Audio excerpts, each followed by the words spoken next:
Vamos lá, então. Vamos começar. Darcy, antes de passar a palavra para o professor Marcelo, eu fiz só uma síntese aqui do currículo dele. É isso que eu ia falar agora para te fazer. Uma apresentaçãozinha. O professor Marcelo Mazzola, ele é bacharel em Direito pela Universidade Federal do Rio de Janeiro. Ele é especialista em Direito Processual Civil pela FGV. Mestre em Direito com ênfase em Direito Processual Civil pela UERJ, na mesma universidade que está cursando o seu doutorado, sob a orientação do professor Luiz Fux. É advogado, mediador e professor de Direito Processual Civil. E, além de tudo isso que eu falei, possui um excelente repertório de produções bibliográficas, diversas temáticas dentro da área do Direito Processual Civil. Darcy, eu vou falar... E também é sócio do grande escritório da Daneman Silven, advogados, no Rio de Janeiro. Você sabe que eu comecei lá, Darcy, no escritório, estou há 20 anos na Daneman, né? É um escritório de marcas e patentes. Sim. Eu comecei como estagiário lá. Eu comecei lá no ano 2000, cara, como estagiário, e aí fui galgando, né? Estagiário, advogado júnior, advogado pleno, advogado sênior, e em 2012 eu virei sócio. E aí a gente vai escalando ao longo dos anos aí posições melhores dentro da sociedade. Mas, cara, praticamente é uma vida, né? Eu não sei a idade aí da galera, mas deve ter gente com 20 e poucos anos aí. Tá? É quase o tempo de cada. Tu quer ver uma coisa, meu irmão? Isso, falando sério, chama-se competência. Diz para eles quantas pessoas trabalham no teu escritório, mais ou menos. 1000. Entenderam? Entenderam? Para chegar a ser só... Não é como eu que sou sócio do escritório, que é eu e a minha esposa. Ponto. Entendeu? É porque a área da para chegar sócio com o intelectual... escritório com 1000 advogados. É porque no 1000, nesse universo, Darcy, tem engenheiro, né? Tem biólogo. É muito louco. Mas a estrutura do escritório, obviamente, é um escritório que trabalha com grande escala. Aconteceu uma coisa muito engraçada, antes dessa pandemia, uns 4, 5 meses atrás. Chegou um cliente, chegou para mim e falou, olha, eu queria falar sobre patente, queria registrar uma patente. Eu falei, tá bom, ele não adiantou nada. Eu cheguei para a reunião, fui atender sozinho. Falei, eu quero depositar, eu quero registrar uma válvula de tecido suíno para coração. Eu falei, porra, não tem ideia desse que esse cara tá falando, ter válvula de tecido suíno para coração. Aí eu falei, tá, um minuto só. Aí o que eu fiz? Liguei, subiu na mesma hora um biólogo, um químico, porra, e um engenheiro da equipe. Aí os caras conversando e eu só olhando. E aí, enfim, o cliente gostou, adorou, e é assim que a gente vive. Aí, claro, se tem ação judicial, aí cai no meu colo, né? Ou seja, qualquer contencioso decorrente dessas ações de marcas e patentes, violação de propriedade intelectual, de um modo geral, cai comigo, né? E esse é um tema que eu aprendi a gostar, porque eu fui advogado na década de 90 de um chamado Nerone Maiolino. Ele foi quem criou as notas eletrônicas na década de 90 e vendeu para vários lugares. Ele é do Mato Grosso do Sul, Campo Grande. E aí deu um problema em Santa Maria, com a prefeitura de Santa Maria, porque na época ele tinha registrado no INPI o sistema dele. E como era único, não havia licitação, concorrência, porque era único. Tá? É por questão política, acabei defendendo ele aqui no tribunal e ganhei exatamente por causa do registro. Que loucura, né? Pô, muito bacana. Mas, Darcy, vamos lá? Vamos lá. Então, assim, primeiro, cara, eu queria muito te agradecer realmente pelo convite. Aliás, uma dúvida. Você está no final de disciplina, não é? No final de período, né? É a última aula hoje. E são só mestrandos? Sim, tem de tudo um pouco. Tá. Não, São os mestrandos, basicamente é mestrando, e os meus monitores e os meus monitores. Tá. Não, maravilha. Mestrando e monitores.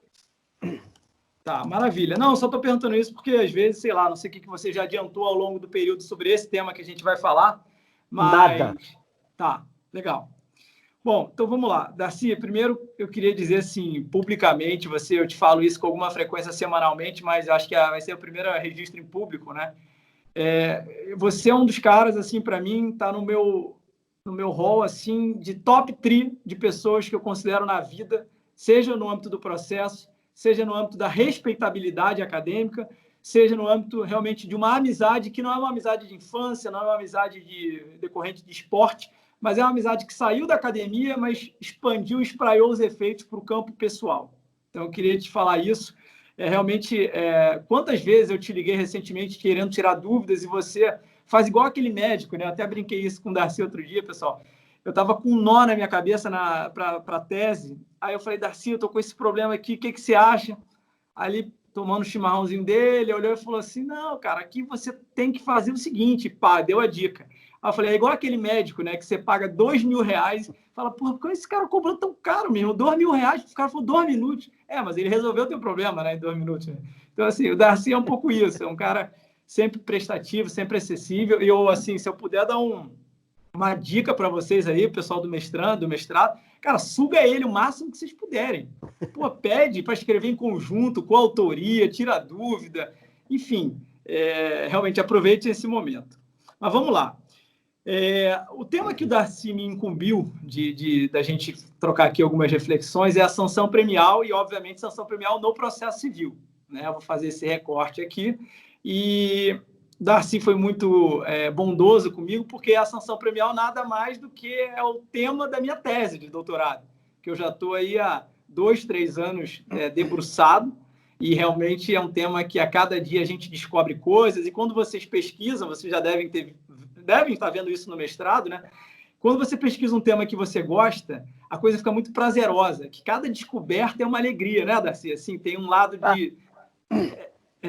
bacana. Como se consegue usar no processo, principalmente a experiência que tu ou eu, em regra geral, nem todos processualistas, infelizmente, eu ouvi dizer que esse é o maior problema do processo, é a distância do processualista do foro. Hoje tu sabe, meu irmão, que todo mundo virou processualista e doutrinador, mas alguns não sabem fazer uma petição inicial boa.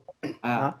Então, esse tema que tu gosta, tá? E eu aprendi a gostar mais também pelas nossas conversas, isso se reflete toda hora no processo, cara. É incrível.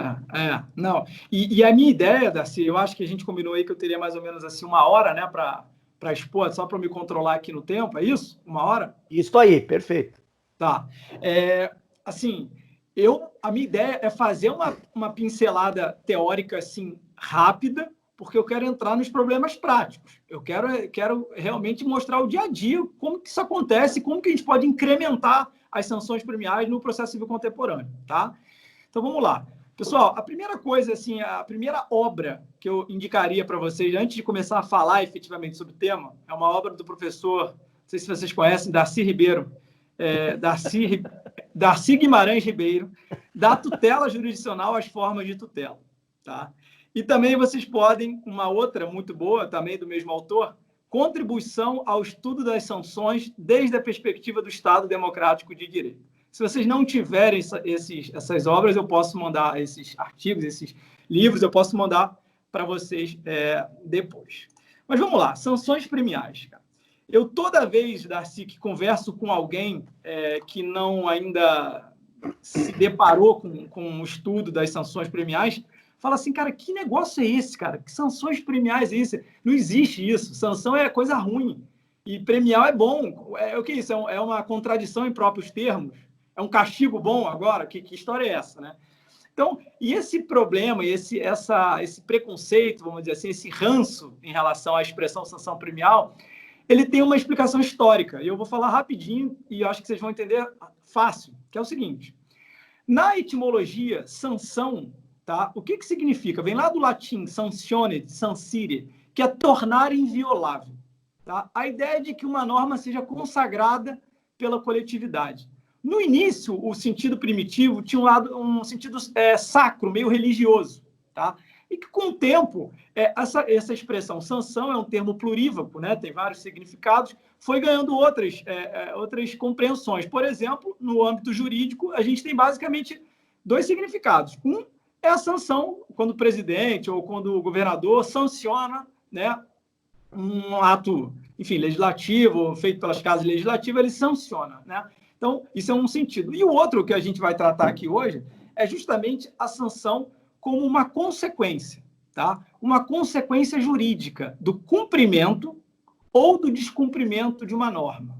Tá? Melhor dizendo, a consequência jurídica, a sanção positiva, a premial vai ser a consequência jurídica positiva, decorrente da observância de uma norma, e a sanção negativa vai ser a consequência jurídica decorrente do descumprimento dessa norma. É como se fosse uma moeda que tem duas faces.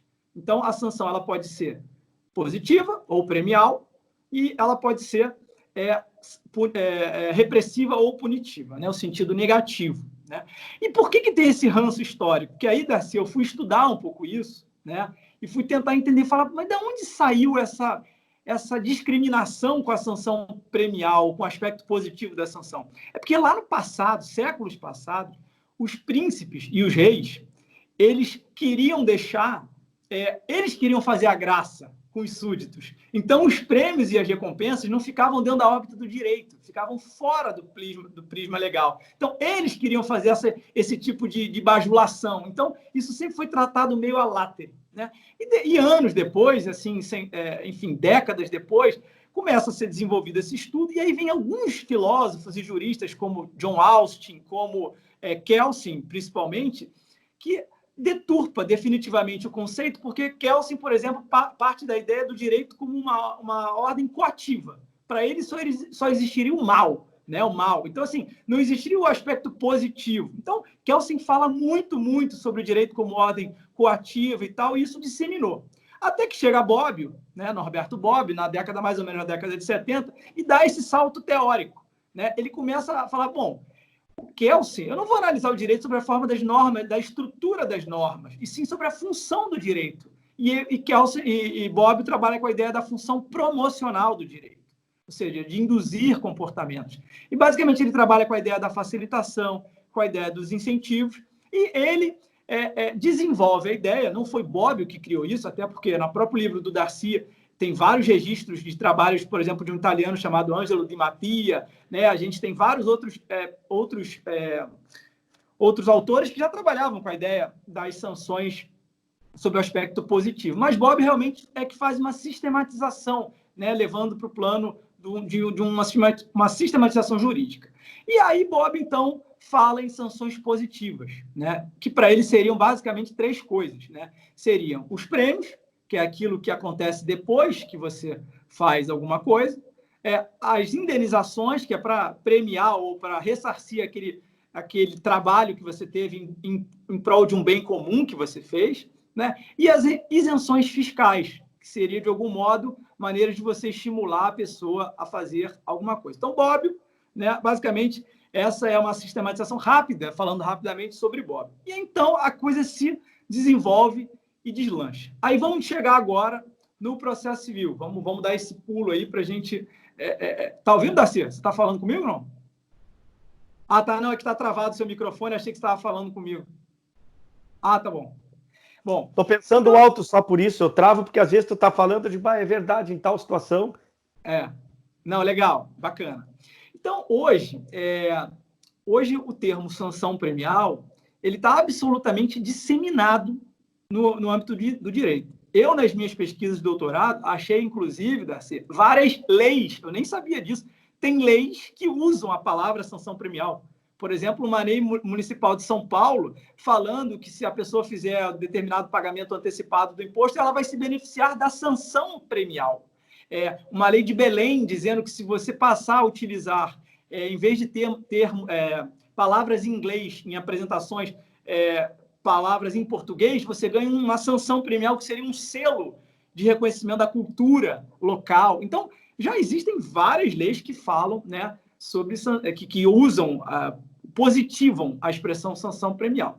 Então, e na nossa vida prática, é muito comum, todo mundo aqui, ou pelo menos algumas pessoas, já viram um boleto, né, de IPTU. Né? Você recebe o IPTU, o boleto fala assim, se você pagar até o dia tal, você tem 7% de desconto. Aqui no Rio, pelo menos, 7% de desconto. Veja, a própria unidade da UAB. Sim, veja, então você tem uma consequência jurídica positiva, qual? O desconto, para estimular um comportamento. Qual é o comportamento? Pagar antes do prazo. Né? Então, essa é a lógica da sanção premial. Em aluguel também isso acontece muito. Você tem que pagar o aluguel até o dia 10. Se você pagar até o dia 5, alguns contratos prevêem um desconto. É o que o STJ chama de abono pontualidade, ou desconto pontualidade, né? Então, isso está na nossa vida, né? Existem leis, por exemplo, que dizem que se você for doador de órgão, você ganha isenção da taxa de inscrição em concursos públicos, né? E aí, por aí vai. No processo, na área penal, Darcy, a gente pode pegar milhões de exemplos. A própria colaboração premiada, dentro dos acordos de colaboração, tem as sanções premiais, que é a redução da multa, a progressão do regime. Então, ou seja, é algo que você quer dar um prêmio, uma vantagem, um benefício, uma recompensa em troca de um comportamento. O cara vai lá e fala, vou delatar todo mundo, vou apresentar prova, mas em troca eu vou ganhar isso, isso, isso aqui, né? Na área tributária, a denúncia espontânea, lá do 138, né, do Código Tributário, que diz o seguinte: se você fizer um imposto de renda e, enfim, esquecer alguma coisa ou omitir alguma coisa, mas se você depois retificar antes de ser autuado, você não precisa pagar as multas e os encargos que você pagaria se caso a municipalidade ou a entidade, o órgão público fosse te taxasse antes da hora, né, te autuasse antes da hora. Questões trabalhistas e tal, mas aí vamos chegar no processo civil. Então, vamos entrar aqui no processo civil, especificamente, né? Bom, CPC de 73, e eu não vou fazer um recuo histórico grande, porque interessa a gente ver o que está acontecendo agora na prática. CPC de 73 já tinha vários exemplos. Na monitória, por exemplo, se você pagasse no prazo, você tinha a isenção de custas, né, e de honorários. Na própria execução, você também, se pagasse no prazo, você tinha uma redução de 5%, a metade dos honorários legais, né, dos honorários sucumbenciais. E aí, vamos tratar especificamente CPC, né? Quais são lá? Eu tenho uma lista aqui, Darcy, até separei aqui para a gente poder ter isso fácil. Alguns exemplos de sanções premiais no CPC, tá? E aí, pessoal, só fazendo uma ressalva. CPC de 73. Não, eu vou direto para o 2015. Eu vou direto para o 2015, porque o 73, porque 73 tem muita coisa que já existia e que foi replicado. Chancelou. Maravilha. Tá? Então, vamos lá. Olha, só uma ressalva inicial aqui, pessoal. Eu vou tratar das sanções premiais sobre 3 vetores, tá? Sobre o prisma legal, e aí a gente vai falar basicamente de CPC. Sobre o prisma convencional, como é que funcionam as sanções premiais no bojo de convenções processuais, lá do artigo 190, e sobre o prisma judicial. Sobre o prisma judicial, é a ideia do juiz poder estipular algum benefício, né, para estimular o comportamento da parte. Essa última ideia, né, eu estou dividindo isso muito com o Darcy, seria a parte inédita da minha tese. Eu sei que está gravando, Darcy, mas aí a gente parte sempre da boa-fé de que... Não tem problema nenhum. Mas só para dividir... Professor, eu posso fazer o corte depois, não tem problema. Tá bom, não, sem problema. Eu não tenho problema nenhum de falar para vocês, até porque, cara, eu já tenho 300 páginas escritas, então, assim, não vai dar nem tempo da gente falar todas as ideias. Vou te mandar depois a gravação. Tá bom? Nós te mandamos a gravação depois. Show. Bom, então vamos lá. Eu acho que, primeiramente, a gente tem que... Não é que eu vou puxar a sardinha para o meu orientador, não, o ministro Luiz Fux, mas a gente tem que louvar a comissão de juristas do CPC, no sentido de que viabilizou a aprovação de diversas normas que prestigiam essa lógica premial, né? Por quê? Porque são muitos dispositivos que contemplam esses benefícios para estimular uma conduta, tá? Então, vamos começar. 85, parágrafo 7º, diz o seguinte: a Fazenda Pública ficará isenta de pagar honorários do cumprimento de sentença que enseja a expedição de precatório, se não oferecer impugnação. Então, veja, se a Fazenda, porque ela não tem multa, não incide a multa, né, no caso da Fazenda, ali, aquela multa de 10%. Então, se ela, Fazenda, né, não oferecer impugnação, então ela já tem esse benefício de não ser condenada ao pagamento, né, de honorários. Vamos para o artigo 90. O artigo 90, parágrafo 3º, diz o seguinte: se as partes alcançarem uma composição amigável antes da sentença, elas ficam dispensadas do pagamento de eventuais custas finais. Então, reparem, o código aqui estimulando o quê? O acordo, né? A transação. Em troca de quê? Da isenção do pagamento de custas finais. Então, é mais um exemplo que bem fácil de perceber. No artigo 90, parágrafo 4º, caso o réu reconheça a procedência do pedido e simultaneamente cumpra a obrigação, os honorários advocatícios são reduzidos para a metade. Então, veja, Darcy e pessoal, são exemplos, né, e eu vou abordar outros, mas que a lógica da sanção premial é essa, né? É uma consequência jurídica positiva, né? É como o próprio Darcy fala, e Castanheira Neves fala também, que é converter, né, a intenção normativa em efeito prático, né? O legislador está estimulando o acordo e falar, deixa eu botar uma cenourinha aqui para eles, né, para ver se eles se animam de fazer o acordo. Então, ele dá a isenção das custas, né? Muito importante, pessoal, que eu acho que isso também a gente acabou passando meio rápido no início, é que a lógica da sanção premial, o destinatário da norma, ele não é obrigado a cumprir nada. Na verdade, a consequência dele não querer exercer aquela conduta ou adotar aquele comportamento é ele não ganhar o prêmio. Então, eu posso ficar na mesma posição de inércia, que a minha inércia por si só não agrava a minha posição jurídica. Eu simplesmente não recebo aquele prêmio ou aquele benefício que a norma, seja legal ou convencional, me ofereceu. Continuando, né? Vamos lá para o... Veja que interessante, Darcy, né? A dissolução parcial de sociedade. Está lá no artigo 603 do CPC. O artigo diz o seguinte, é uma lógica super cooperativa. Ele diz assim, se o réu é citado, né, para poder dizer se concorda ou não com a dissolução da empresa, né? E aí a norma fala, havendo manifestação expressa e unânime pela concordância da dissolução parcial, o juiz a decretará, passando diretamente à fase de liquidação, e não vai haver condenação em honorários de nenhuma das partes. Então, veja, se a gente não tivesse essa cooperação, alguém ia perder. Alguém já ia perder, ia ter sucumbência. Aí a norma fala, não, olha só, se vocês estiverem alinhados aí, vocês não pagam a sucumbência. Então, é um estímulo, é um prêmio, uma consequência positiva para estimular um comportamento. Vamos em frente. Lá, monitória, tá? 701, parágrafo 1º. Se o réu efetuar o pagamento da dívida no prazo, incluindo o percentual de 5% de honorários, que é a metade, a rigor é metade do mínimo legal, né? Fica eximido das custas processuais. Tá? Muitas vezes, pessoal, essas custas iniciais de uma monitória são caríssimas. Eu não sei aí no Rio Grande do Sul como é o valor da taxa ou das custas de um modo geral. Tem custas aqui que chegam a R$40 mil. Né? Então, assim, pra dependendo... ter ideia, o mínimo aqui para nós, valor de alçada é 9.900, 9.800. O mínimo. Alçada é altíssimo.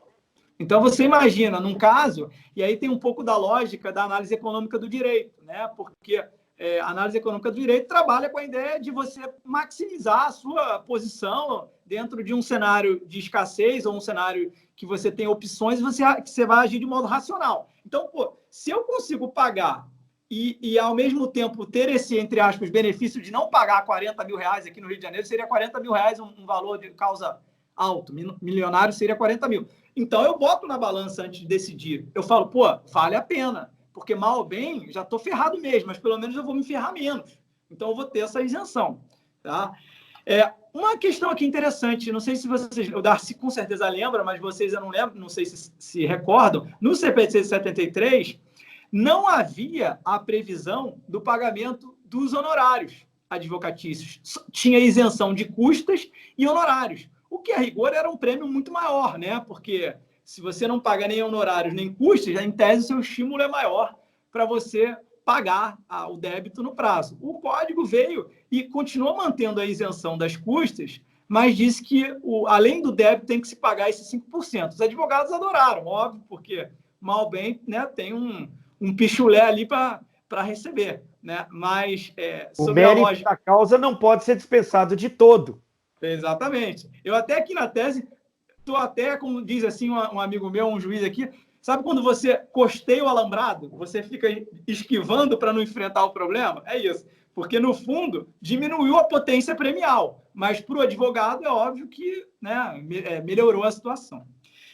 Mais alguns exemplos rápidos antes da gente começar a problematizar. Né? Vamos lá para o 827. Parágrafo 1º, na parte da execução, diz que o seguinte, se o executado efetuar o pagamento do débito no prazo de 3 dias, o valor dos honorários de exercício será reduzido pela metade. Mais um exemplo clássico onde o legislador está estimulando né, a parte adotar aquele comportamento para receber aquele prêmio, né? Ainda na parte da execução, e esse Só uma pergunta, meu irmão. Nesta Mano. aí, agora, só desculpa polemizar. E Claro. se o advogado, ao invés, se ele paga, ele tem o benefício. Mas se ele consigna, ele pode consignar para evitar multa? Essa pergunta é muito boa. Sabe quem escreve sobre isso? Quem escreveu sobre isso é aquele professor lá do Espírito Santo, Marcelo Machado Pacheco Machado. Ele fala exatamente isso. Mas o exemplo dele é na oposição. Porque na oposição você não sabe a quem pagar, né? Aí o que ele fala? Então você consigna. Então, pelo menos, você se desincumbiu dessa obrigação. Nesse caso, se for uma execução e ele consignar o valor sem fazer ressalvas, a rigor, eu acho que incidiria, sim, o benefício, porque, mal ou bem, ele depositou e se desincumbiu ali daquele encargo, o dinheiro está lá nos autos. Né? Pois é, o problema é o seguinte, ó, é que se ele fizer o depósito, né, e não falar nada, vai ser considerado pagamento. Aí está ferrado, sim. Não pode se opor. Sim. Mas se ele consignar, eu pergunto, ele não estaria burlando a norma? Eu acho que quando ele faz aquela malandragem de consignar, alegando que vai ser uma garantia para o juiz, alguma coisa, eu acho que ele está burlando. Acho que sim. Mas é interessante a provocação. Ainda na parte... Alguém está perguntando alguma coisa? Porque veja bem, Marcelo, olha só que interessante, porque pode o juiz dizer o seguinte, ó, como não há previsão de consignação na lei, receba a tua consignação como pagamento. E aí, aí a defesa, como é que fica? Aí a defesa vai ter que rebolar, né? Vai ter que dizer, olha, na verdade eu consignei, não paguei, mas aí a sua declaração de vontade, artigo 200, produz efeitos imediatamente. Você não fez a ressalva, para mim isso é pagamento. Mesmo contra a legem? Cara, eu acho que esse caso aí, se o juiz, a parte consigna, no prazo de 3 dias, porque tem que observar esse prazo aí, 3 dias, né? Se o cara consigna o valor sem ressalva, eu acho que dá para salvar e falar que isso é pagamento e contemplar ele entendeu? Agora, se ele quer dar uma de malandro e consignar e sem fazer, dizendo que quer discutir mais para frente as eventuais vícios ou alguma nulidades do título, alguma coisa, aí eu acho que não. Aí é burlar, drible da vaca, como a gente fala aqui no Rio, deu drible da vaca. Sabe que eu tenho exatamente uma desta agora no escritório? E como a causa é muito grande, é muito importante, nós estávamos discutindo aqui, a multa é 1 milhão. Teria que depositar 1 milhão. O débito, a multa ou o débito? O débito. Tá. O débito. É que o débito é oriundo de multa. Tá. E aí agora é que nós estávamos discutindo e o pessoal está com receio de fazer isso, de colocar o 1 milhão, mesmo deixando claríssimo que é consignação, né? E vem um juiz louco desses, porque agora está complicado, e diz, não, na lei não existe esta previsão. E, portanto, encerra, a lei só prevê pagamento, tu depositou, deu o nome iuris diverso, não vai mudar a natureza. É aquela história, se você pintar as listras de branco de uma zebra, ela não vira um cavalo, né, cara? Então, assim, é a mesma coisa, o cara chamar de consignação algo que ele não pagou, não faz sentido, para mim não faz sentido nenhum. Enfim, vamos nessa lá. Agora. Não. Assim, também, se precisar trocar uma ideia... Oi? Pode interromper para fazer essas perguntas? Deve, Fábio. Deve. Deixa eu perguntar ao professor Marcelo se, por exemplo, alguns exemplos do CPC, a sanção premial seria uma forma de evitar a sanção negativa. Alguns exemplos, me pareceu isso. Então, por exemplo, assim, não seria uma forma de... Porque, por exemplo, sucumbência. Sucumbência é quem perde. E os tribunais estenderam para causalidade. Alguns exemplos, a pessoa... eles estão evitando que haja um ônus da sucumbência. Por exemplo, acordo no meio do processo. Então, não teria um sucumbente, não teria aplicação. Não sei se teria uma diferença entre essa sanção positiva... a retirada da sanção negativa, né? Não. É o seguinte, a sua pergunta é muito boa, só que é o seguinte, a lógica da sanção premial, a que é legal, vamos dizer assim, a prevista pelo legislador, é qual? O legislador fez uma escolha prévia, antes. Ainda que às vezes faça isso sem estudos empíricos, enfim, sem pesquisas, ele fez escolhas. E aí, nessas situações, você pode ter algum sacrifício de uma posição alheia, de um terceiro. Terceiro pode ter alguma... ser afetado na órbita dele de algum modo. Mas essa foi uma escolha do legislador. Então, assim, quando você fala, é para evitar uma sanção negativa, não, na verdade, em algumas situações, e eu vou dar alguns exemplos aqui, o que a sanção premial quer ela quer melhorar a posição jurídica do destinatário da norma, ainda que isso, eventualmente, possa sacrificar a posição de terceiro. Mas sacrificar em nome de quê? De princípios, da eficiência, da duração razoável do processo, enfim, da cooperação, da boa-fé, da primazia de mérito. Existe uma interconexão muito forte entre sanções premiais e normas fundamentais do processo civil. Veja, a gente está falando aqui da monitória da execução. Se o cara paga o débito em 3 dias, acabou, extinguiu o processo. Olha a eficiência na veia aí, duração razoável do processo na veia. Na monitória, a mesma coisa. No reconhecimento do pedido do 90, parágrafo 4º, a mesma coisa. Uma ação que ia demorar anos, talvez se resolva em semanas. Então, o sacrifício à posição alheia, que pode acontecer, foi uma escolha prévia do legislador, tendo como norte, como horizonte, os princípios, as normas fundamentais. Daí, nesse balanço que o legislador fez, ele entendeu que isso era factível, né? Era possível essas escolhas afetarem, eventualmente, alguma órbita ou posição jurídica alheia. É diferente, Fábio, por exemplo, quando a gente pensa, muita gente, quando vai falar sobre sanção premial, faz uma confusão que é o seguinte. Lembra do 475J do CPC de 73, que é o atual 523, que é aquele que diz que você tem que pagar em 15 dias, sob pena de multa? Exatamente.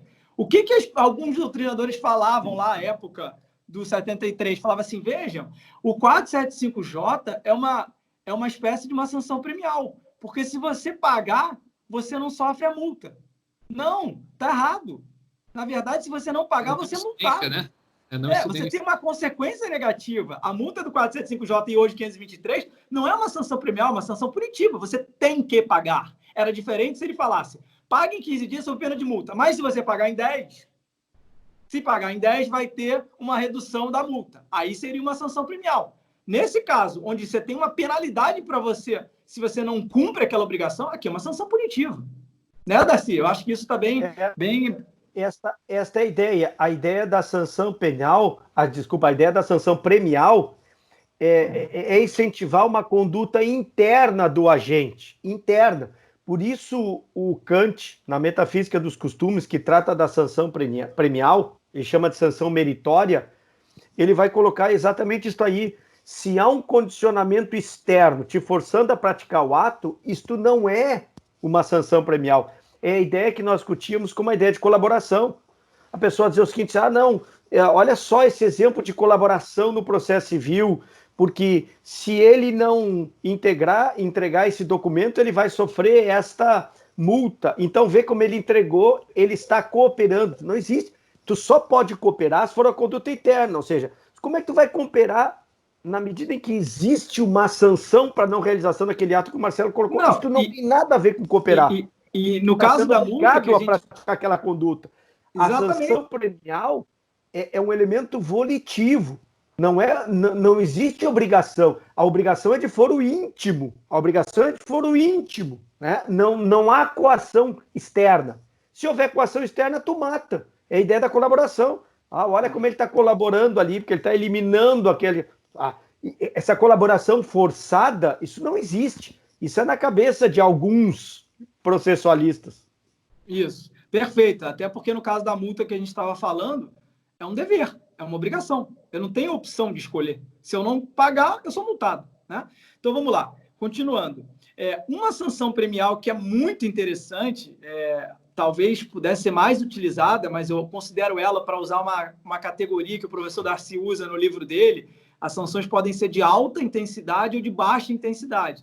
Para mim, essa é uma sanção de alta intensidade, que é qual? A do 916, né? Lá daquela dos embargos da execução, que diz, basicamente, que se o executado reconhecer o crédito do exequente e depositar 30% do valor acrescido de custas e tal, ele pode parcelar o restante em 6 vezes, com juros e correção, independentemente da concordância do exequente. Então, vejam que interessante.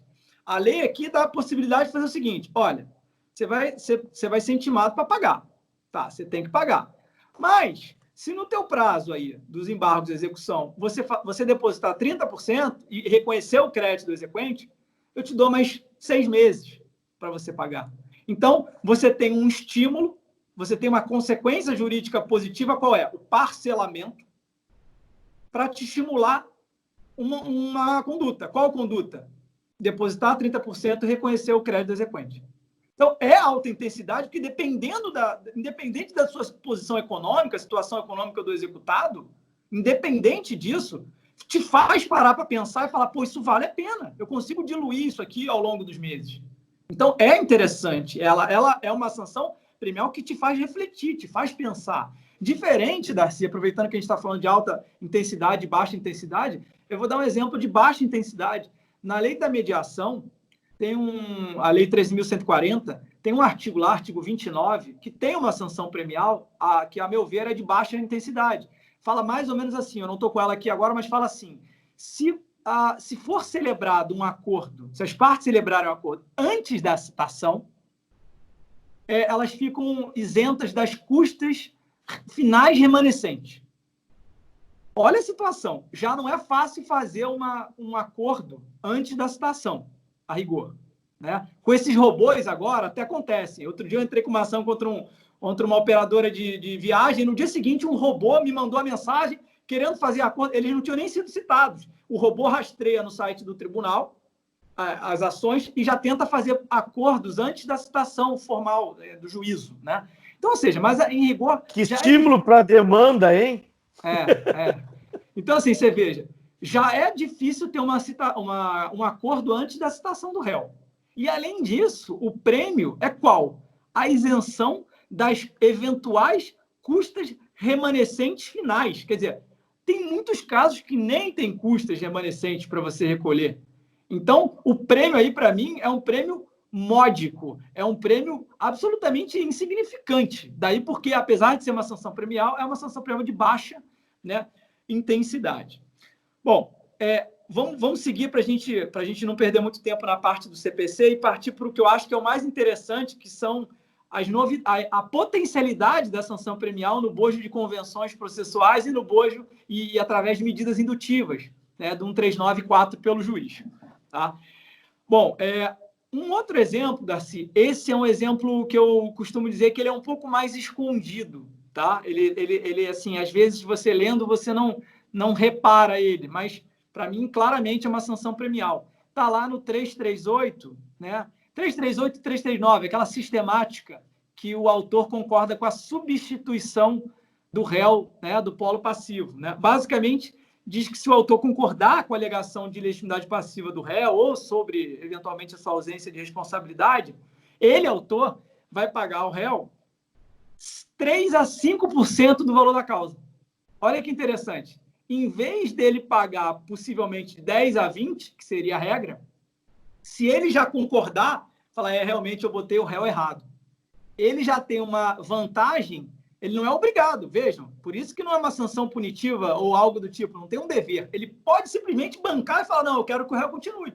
Mas se ele concordar com a substituição, ele tem uma melhora na posição jurídica dele, que é o quê? Pagar menos honorários do que ele eventualmente pagaria em caso de derrota.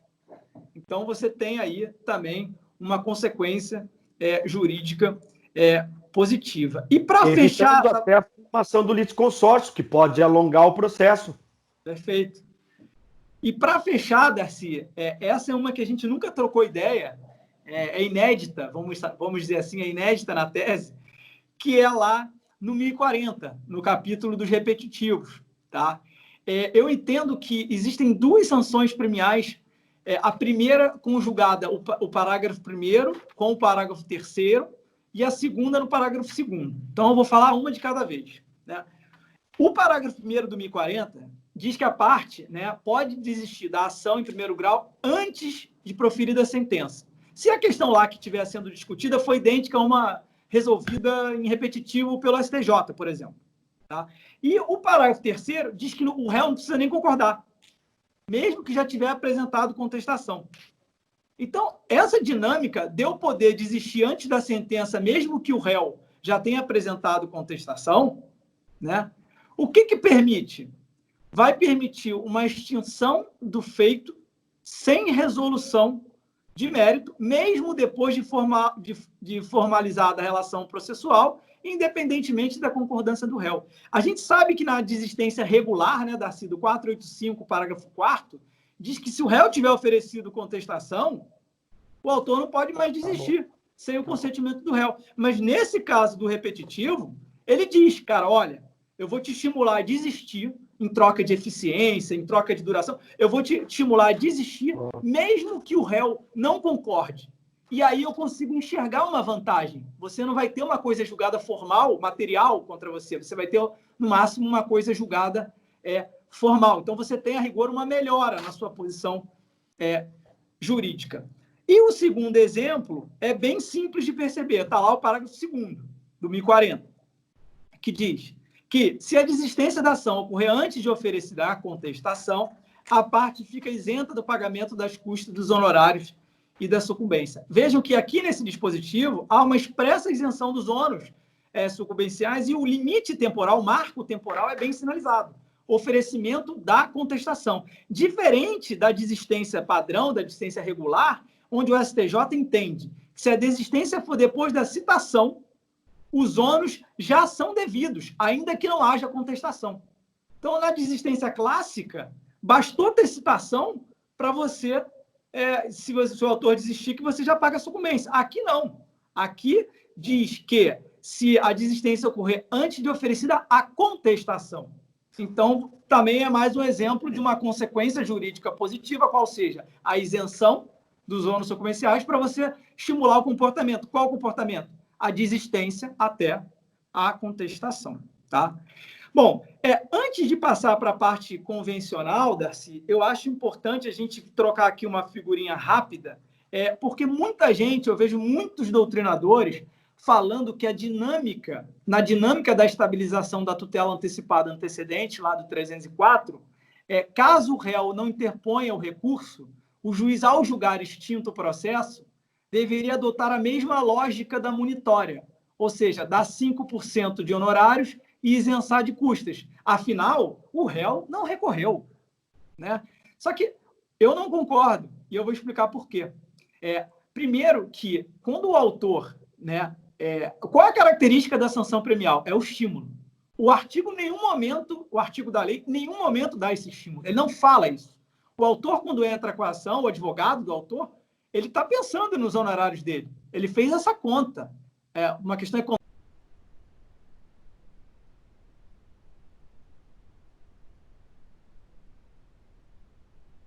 Tem um problema do teu microfone, Marcelo. Voltou? Voltou. Tá.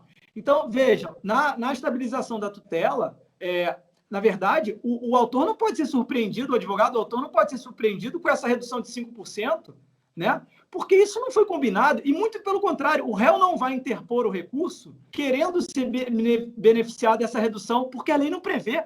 Então, se o réu não interpuser recurso, ele está interpondo por outros motivos, e não para se beneficiar de um eventual prêmio. Então, ou seja, não se pode sacrificar uma posição jurídica alheia, ou seja, não se pode afetar direito alheio se não houver uma previsão legal. Então, o juiz não pode fazer essa graça com o chapéu alheio de falar, olha, já que o cara não interpôs recurso, eu vou diminuir 5% e você não paga as custas. O juiz não é titular de posição de direito material, as custas são do Estado, os honorários são do advogado. Né? Tem que combinar com os russos. Então, eu discordo radicalmente de entender que é possível aplicar, por analogia, a lógica da sanção premial da monitória na estabilização da tutela antecipada antecedente. Bom, esse é um primeiro bloco, tá, da exposição. Vou dividir em 3. Tá? O segundo bloco, a gente vai entrar efetivamente nas convenções processuais. Né? E aí eu não vou perder tempo nessa parte toda dogmática de classificação, requisitos das convenções processuais, os limites das convenções processuais, eu vou entrar justamente logo na parte que interessa, né?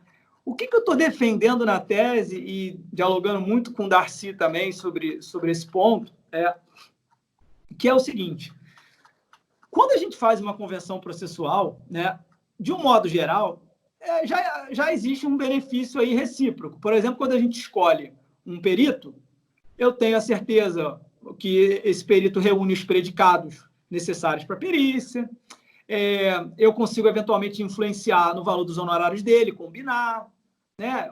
Se eu faço um negócio processual com o meu adversário dizendo que não vai ter assistente técnico, eu reduzo custas, né? Eu reduzo custos do processo, né? Por exemplo, eu e Darcy pedimos uma suspensão convencional do processo, ou a suspensão da audiência por algum motivo, a gente, a rigor, ganha mais tempo para se preparar. Então, é da lógica das convenções processuais ter um benefício envolvido. Mas eu não estou falando nas convenções processuais que têm relação com as sanções premiais, eu não estou falando desse tipo de convenção processual. Eu chamo até de uma convenção processual premial. Por quê? Porque você, na verdade, você quer, dentro de uma convenção processual, estimular um comportamento não obrigatório em troca de um prêmio. Então, a gente tem a figura, na lei são as sanções premiais legais. Aqui a gente tem a figura das sanções premiais convencionais, ou seja, aqueles prêmios pactuados por convenção. E aí eu vou dar exemplo para vocês que eu acho que vai facilitar vocês compreenderem, né? Imaginem que num contrato, né, e a gente sabe que as convenções podem ser antes ou durante o processo, né? Vocês imaginam que num contrato as partes combinem, ajustem que o foro de eleição vai ser Pelotas, tá? Muito bem. Mas colocam lá um parágrafo único dizendo: se, porém, a ação for ajuizada em outro foro e o réu se abstiver de alegar incompetência na contestação, ele, réu, vai ser ressarcido de todas as custas processuais que ele tiver, independente de derrota ou vitória na ação. Olha esse arranjo premial. O autor entrou com a ação no lugar errado. O réu, ele pode muito bem falar o seguinte: não, eu vou impugnar e vou levar para o meu domicílio, eu vou levar para o foro correto. Mas ele pode também falar o seguinte: cara, eu tenho aquela previsão lá que diz que se eu não impugnar, eu tenho o benefício de não pagar nenhumas custas, mesmo que eu perca a ação. Então, as partes combinaram o quê? Um prêmio para estimular um comportamento. Qual? Não alegar a incompetência. Vejam que, nesse caso, o prêmio não partiu de um dever ou de uma obrigação, e sim do ônus, porque alegar a incompetência é um ônus. Eu não sou obrigado a alegar incompetência. Então, vocês vejam como o espectro de incidência das sanções premiais ele é muito mais amplo do que das sanções punitivas, que, a rigor, incidem só no caso de descumprimento de um dever ou de uma obrigação. A gente pode pensar, vou dar outros exemplos. Vamos supor que a gente faça Marcelo, Oi. Só para ficar no teu exemplo, para o pessoal entender um pouquinho, vocês imaginem, por exemplo, um advogado que tem várias ações no Rio de Janeiro, certo? E como disse o Marcelo, cada vez tu tem... Eu vou dar um exemplo. Esses tempos eu tive que ir no STJ, às vezes tu vai para matar 2, 3 coelhos com uma cajadada. Então, tu vai no STJ porque tu tem um encontro com o ministro, tem que ir lá falar, entregar memoriais, conversar com o ministro, mas ao mesmo tempo, por exemplo, no meu caso, tinha uma sessão na OAB, no Conselho Federal que eu tinha lá. Tá? E às vezes tu também já pode fazer para entregar memoriais, tu não tem encontro, o ministro não vai te receber, mas tu tem que entregar memoriais ou falar com o cliente. Então, às vezes, pode ser conveniente, o autor propõe ação em Brasília, eu digo, não, eu vou puxar para o domicílio da minha empresa em Porto Alegre. Mas vai ter despesa. Ótimo! Como eu tenho muitas causas em Brasília, sempre que eu tiver que ir a Brasília para fazer alguma coisa, a fatura eu mando para outra parte e resolvo 3, 4 processos meu. Pode ser uma vantagem para mim. Sim. Entendeu? Sim. Eu posso eliminar a despesa de determinados clientes. Sim, você trabalha com a lógica, né, econômica da coisa, né? Aí, vejam esse exemplo que eu dou também. Imagina um contrato, tá, de prestação de serviços, tá? E as partes ajustam o seguinte: olha, o contratante, se o contratante oferecer, né, der em garantia lá, até 30 dias depois da assinatura, um bem idôneo para garantir os pagamentos futuros dele, vamos supor que ele tenha que pagar mensalmente. E aí o contrato prevê uma cláusula dizendo o seguinte, olha, se em 30 dias da assinatura você der um bem em garantia, um bem idôneo em garantia, o contratado, tá, não vai poder propor ação de execução processo de execução de título extrajudicial, mas só ação de cobrança. Olha a situação. Você dá um bem que você não é obrigado em garantia. Para quê? Para você ter a certeza de que, se amanhã você não pagar alguma coisa, você não vai tomar uma execução por título extrajudicial, que o rito é muito mais célere e muito mais agressivo, invasivo. E sim, o cara vai ter que entrar com uma ação de cobrança. Então, muitas vezes também, quando você oferece esse bem, é bom para outra parte, porque mal ou bem eu tenho um bem em garantia. Então, às vezes, esse arranjo premial, esse ajuste premial, você tem um benefício mútuo, né? E aí você pode combinar uma série de outras vantagens. Quer ver um exemplo, uma área muito rica, Darcy? Eu não sei se você já abordou isso aí no mestrado, mas o pacto de não petendo. Eu estou trabalhando na tese com a ideia do pacto de não petendo de natureza premial. E eu vou dar um exemplo, que eu adoro dar exemplo, acho que ilustra, né? Vamos imaginar uma seguinte situação. Duas empresas, A e B, sólidas, capacidade financeira, estão discutindo lá em âmbito extrajudicial o inadimplemento de uma dívida milionária, decorrente de um contrato que elas assinaram. Cara, a ação parece eminente, a cobrança parece ser eminente pela empresa A, tá? Mas para a empresa B, talvez não seja interessante que a demanda seja deflagrada nesse momento. E por quê? Porque ela está participando, sei lá, de um processo licitatório, ou isso vai gerar uma repercussão no mercado grande, se essa ação for ajuizada. As partes podem combinar perfeitamente via convenção processual, né? Dizendo o seguinte, se a demanda não for ajuizada pela empresa A no prazo de 90 dias, que é o prazo que a empresa B precisa para acabar a licitação ou algo do tipo, se a ação não foi proposta no prazo de 90 dias, a empresa A, né, vai ser reembolsada pela empresa B das custas judiciais referentes à distribuição da demanda. É meio que assim, olha, se você me esperar e você não me executar, depois eu vou ressarcir as custas que você teve para distribuir essa ação.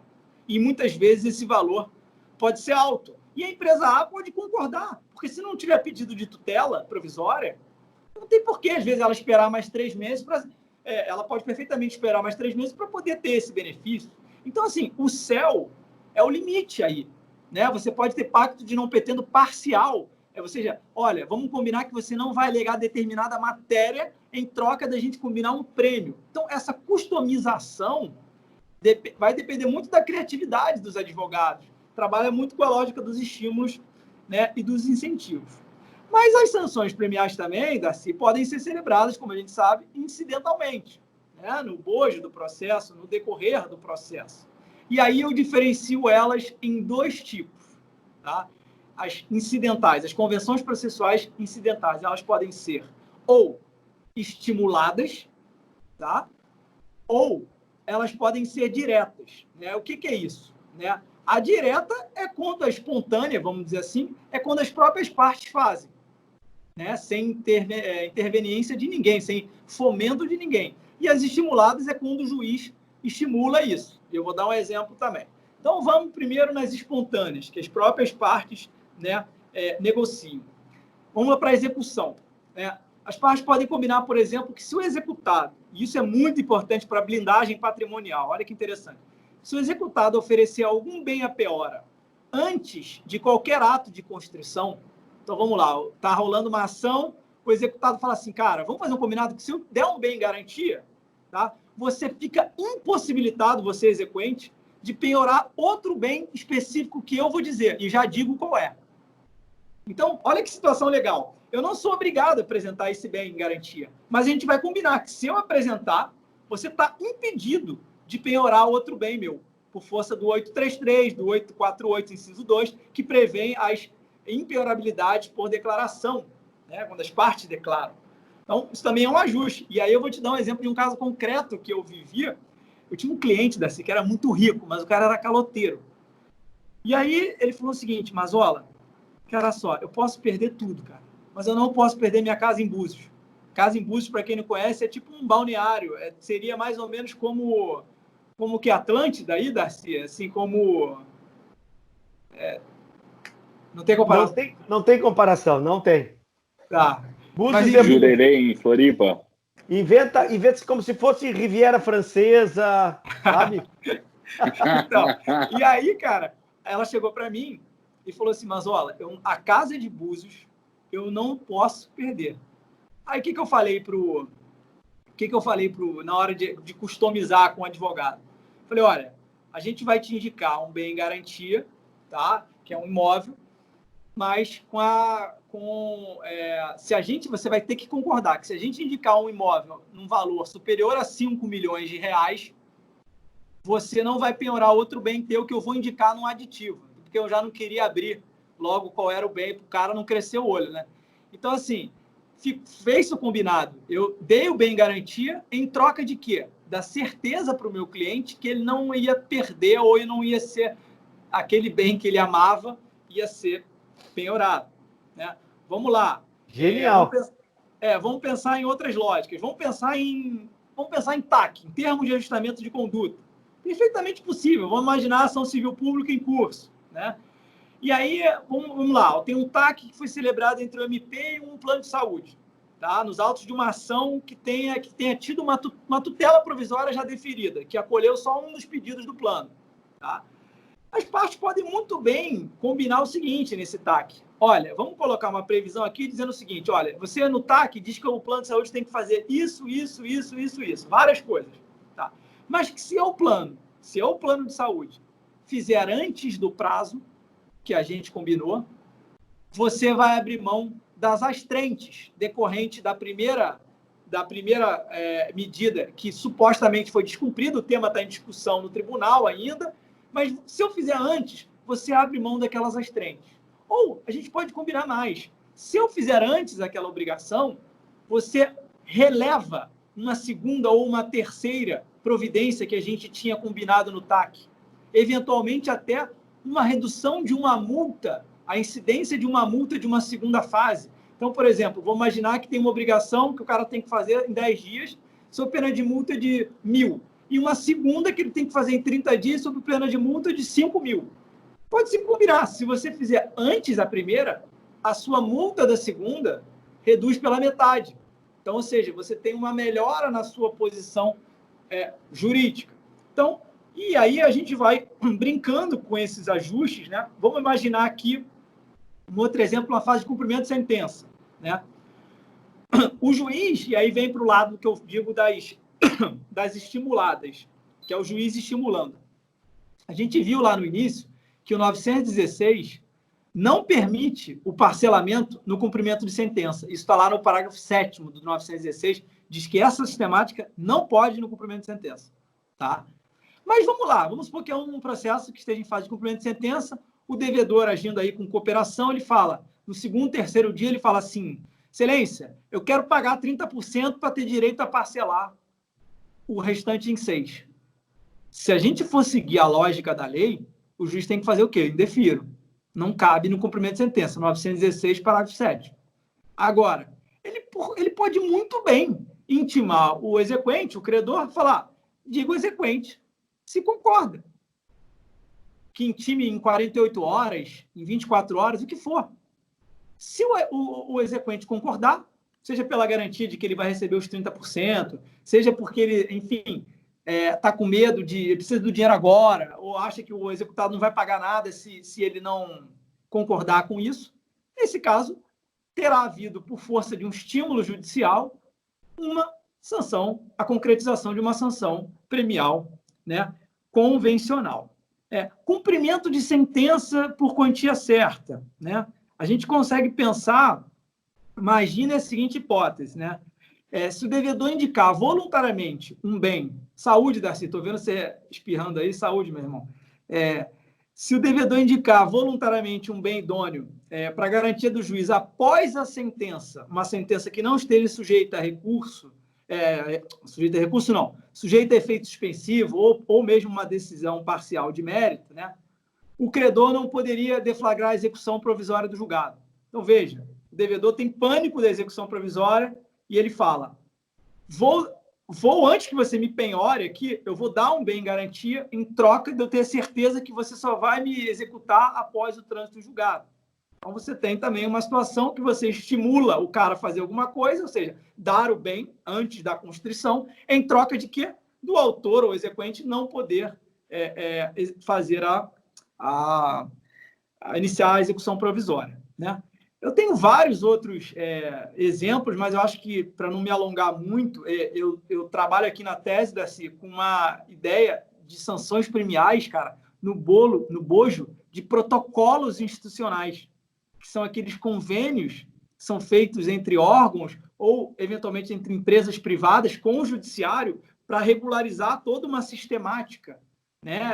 A dinâmica, às vezes, por uma citação, combinar, enfim, uma determinada modalidade de deixa a contestação aí no sistema e quando entrar a ação já é uma contestação padrão. Tem uma série de maneiras, a PGFN faz isso muito, né? Tem até previsão legal. E eu criei aqui, eu não vou entrar nisso agora, mas eu criei um protocolo institucional de um plano de saúde com o judiciário, estimulando os consumidores a abrirem mão de um dano moral em troca deles receberem lá um procedimento médico, a cobertura mais rápido. Então, eu criei uma historinha fictícia, mas que daria para ser real, né, para poder mostrar a viabilidade.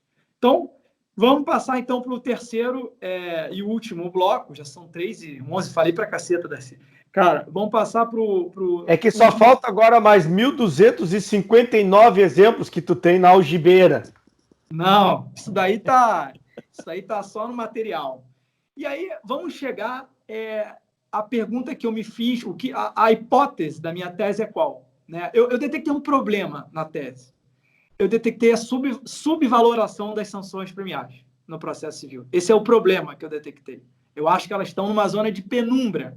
Tá? Fala-se muito em aumentar multa, aumentar penalidade, criar novas penalidades, mas fala-se muito pouco em desenvolver os prêmios, né? Então, eu acho que ela está numa zona de penumbra. E quando eu pensei na minha hipótese, eu falei, bom, a lei já prevê.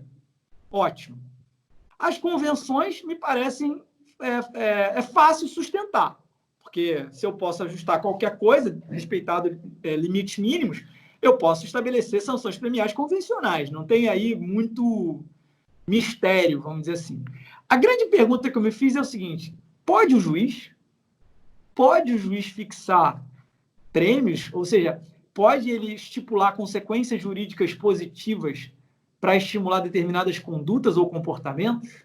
Então, essa é a grande, vamos dizer assim, grande sacada, né, da tese. Eu aqui, meu amigo, eu só te digo, isso realmente é maravilhoso. No artigo esse que tu colocaste, isso eu trabalho no mestrado com o pessoal, que a pergunta do milhão para nós é a seguinte, qual é o papel do juiz no século XXI? Esse é o perfil que perpassa toda a nossa discussão no mestrado, esse semestre.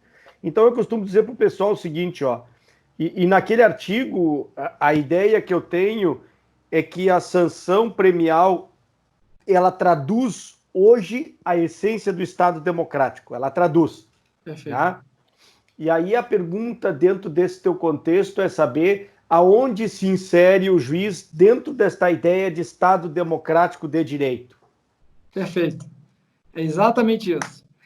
E aí, o que eu fiz? Obviamente, como um trabalho científico, né, eu tive que desenvolver inicialmente, né, o estado da arte, né, Darcy? Eu tive que colocar tudo que nego já escreveu sobre algo minimamente parecido. Então, eu dialogo muito com um trabalho do Fred de 2014, onde ele fala que era uma promessa de recompensa judicial, que eu já disse aqui na tese, eu não gosto do nome, não sou simpático ao nome. Ele, inclusive, defende que o juiz pode reduzir os honorários do advogado, tipo nesse caso da tutela antecipada antecedente. Para mim, a viga mestra da minha proposta, porque se eu vou defender isso, eu tenho que criar alguns estándares, né? O standard número um para o juiz fazer isso, ele não pode afetar direito alheio. Em bom português, não pode fazer graça, né, com o chapéu alheio, tá? Então, vamos lá. Aí eu faço todo esse estado da arte e passo para o embasamento teórico, né? qual que é o embasamento teórico? E, obviamente, a gente está falando aqui em apertada síntese, né? Qual é o embasamento? Porque cada coisa que eu vou falar, eu trabalho num capítulo da tese, mas aqui a gente vai fazer um pupurri, Darcy, um pupurri. Então, o embasamento teórico normativo é qual? Primeira coisa, são as normas fundamentais do processo civil, né? O juiz está lá no artigo 8º. Quando ele aplica o ordenamento jurídico, ele tem que observar o quê? Eficiência, legalidade, proporcionalidade, né? O juiz tem que agir de boa fé, o juiz tem que ser um juiz cooperativo, o juiz está lá no 1392, tem que velar pela duração razoável do processo, o que está reproduzido no 4º e também no 6º, né? Tudo isso são as normas fundamentais. Então, as normas fundamentais, elas pavimentam o terreno para o que a gente vai chegar, né, que são as sanções premiais, que eu chamo de atípicas. Depois a gente vai entrar nesse problema do nome, tá? Então, primeira viga, vamos dizer assim, primeiro pilar da possibilidade do juiz estipular sanções premiais atípicas. O embasamento teórico seria normas fundamentais do processo civil. Qual é o segundo pilar? Os influxos da análise econômica do direito e da economia comportamental. Tá? Toda vez em que você consegue induzir ou estimular alguém a fazer alguma coisa em troca de uma vantagem ou de um prêmio, você trabalha invariavelmente com a ideia econômica de maximizar a eficiência, reduzir custos, maximizar, né, a sua posição. Então, a análise econômica do direito e a economia comportamental, de algum modo, são escolas de pensamento, né, permitem que esses ensinamentos, o juiz trabalhe com essa lógica premiativa. Tá? O terceiro pilar, né, aí é algo que dialoga diretamente aqui, né, Darcy, com o que a gente está falando, que é o sistema de atipicidade dos meios executivos do CPC. Existe hoje uma atipicidade do sistema, né? Da onde vem isso? Da onde vem essa atipicidade? Né? Basicamente vem de uma trilogia. É o 1394, o 297 e o 536, parágrafo 1º. Lá diz o seguinte, basicamente o juiz pode fazer qualquer coisa que ele precise ou adotar qualquer tipo de medida para poder dar cumprimento. Veja como o sistema se abre. Aqui é absolutamente atípico. É óbvio que existem medidas típicas, né? A prisão no devedor de alimentos, as astrentes na execução por quantia certa, o protesto. Enfim, existem várias medidas típicas. Mas aqui, o que essa trilogia faz é dizer o seguinte, ó, o sistema está aberto. O juiz pode, dependendo do caso concreto, analisar qual é a melhor medida a implementar. Então, o sistema já favorece isso. E se a gente perceber, pessoal, não só na parte da execução, como o próprio código, ele é recheado de conceitos jurídicos indeterminados e cláusulas gerais que, de algum modo, né, ajudam nessa flexibilidade e prestigiam a lógica da tipicidade. Eu cito vários artigos do código, que sempre deixa algo aberto, que dá margem para o juiz poder trabalhar dentro desse espaço semântico, adotando a melhor conduta que lhe for conveniente ou interpretando algo que para ele faça mais sentido de forma, obviamente, fundamentada. Né? Então, a gente tem esse sistema de atipicidade. Né? E dentro desse sistema de atipicidade, eu queria destacar um dispositivo, Darcy, que é o 1394, né? Que é aquele clássico que todo mundo gosta de ouvir nas palestras, que é apreensão de passaporte, carteira de motorista, cartão de crédito. Eu não sei se eu já contei para você um caso muito engraçado que teve aqui no Rio. No meio dessa confusão... Cara, muito engraçado isso, cara. No meio dessa confusão de penhora de cartão de crédito, de carteira de motorista e tal, veio um pedido de um exequente dizendo o seguinte... Eu nunca tinha parado para pensar isso. É óbvio que não pode, tá, gente? Isso aqui não é folclórico, porque eu vi, é verdade, mas se alguém estivesse falando, seria folclórico, né? O exequente pediu algo, Darcy, que talvez seja a melhor medida coercitiva que eu já ouvi recentemente. O exequente pediu o pagamento sob pena de arresto da TAMI. Quem é a TAMI? É o gato de estimação do devedor. Eu não tenho animal de estimação, mas eu desconfio que quem tenha entrega o dinheiro na hora. Não vai aqui, Marcelo. Olha aqui, Marcelo, quem está do meu lado. Qual o nome? Viseu. Então, se pedem uma resta do Viseu, você não entrega o dinheiro na hora, cara? Tô morto. Enfim, então assim, só esse parêntese rápido fechar. E normalmente, quando a doutrina se debruça sobre esse dispositivo, né, ignora um pouco as ordens mandamentais, que seriam aquelas, por exemplo, faça alguma coisa, inclusão em folha para pagamento, sob pena de crime de desobediência. A doutrina não dá muita atenção às ordens mandamentais, foca nas coercitivas. As subrogatórias, de um modo geral, não tem tanta discussão, porque são aquelas casos em que o próprio Estado, o juiz, vai lá e enfim, substitui a vontade, né, do devedor, uma busca-apreensão, por exemplo. Aí a briga fica nas coercitivas. Aí você me pergunta... considera, meu irmão, mesmo essas coercitivas, o 139, inciso 4º, como sendo subsidiário ou não? Qual é o teu ponto de vista? Essa é uma questão interessante, assim, Darcy. O próprio Fred tem lá aquele artigo dele que saiu na Repro, que ele faz 36 premissas, né, onde ele defende a ideia da tipicidade prima facie. Ou seja, primeiro deve-se prestigiar as medidas típicas e só se elas se exaurirem, você iria para as atípicas. Mas isso é falho. Quando o Fred esteve aqui, na janta nós conversamos, e eu dizia para ele o seguinte, porque quando participou dos primeiros enunciados do STJ, e aí o STJ me convidou, e o grupo era eu, o Araquém, o Arruda Alvim, e mais um do Rio de Janeiro, um advogado. E aí chegou para discutir isso, Marcelo, eu acho que eu nunca te falei, e o Araquém, totalmente garantista, e o ministro, cada ministro presidia, e aí no grupo eles colocaram, e eu e o Araquém sentamos, vimos para discutir isso, e aí colocaram o 109, inciso 4º como subsidiário. E aí eu digo, não. Aí eu fiz o dever de casa, digo, não, para aí, olha aqui, ó. Eu digo para o ministro, olha aqui, ó, o CNJ diz que a lógica do sistema está demorando, a execução é o calcanhar de Aquiles, etc. Tal. O legislador faz o dever de casa e cria um instrumento adequado e eficaz.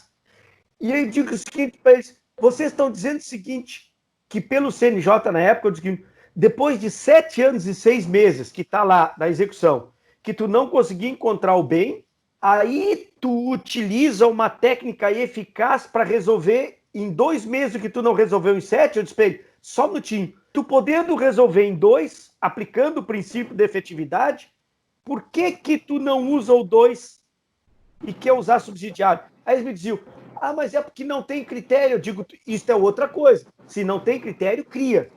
Mas não joga para o limbo por falta de critério. Aí o Fred estava aqui na janta e eu dizia, Fred, é engraçado que vocês reclamam tanto de tempo.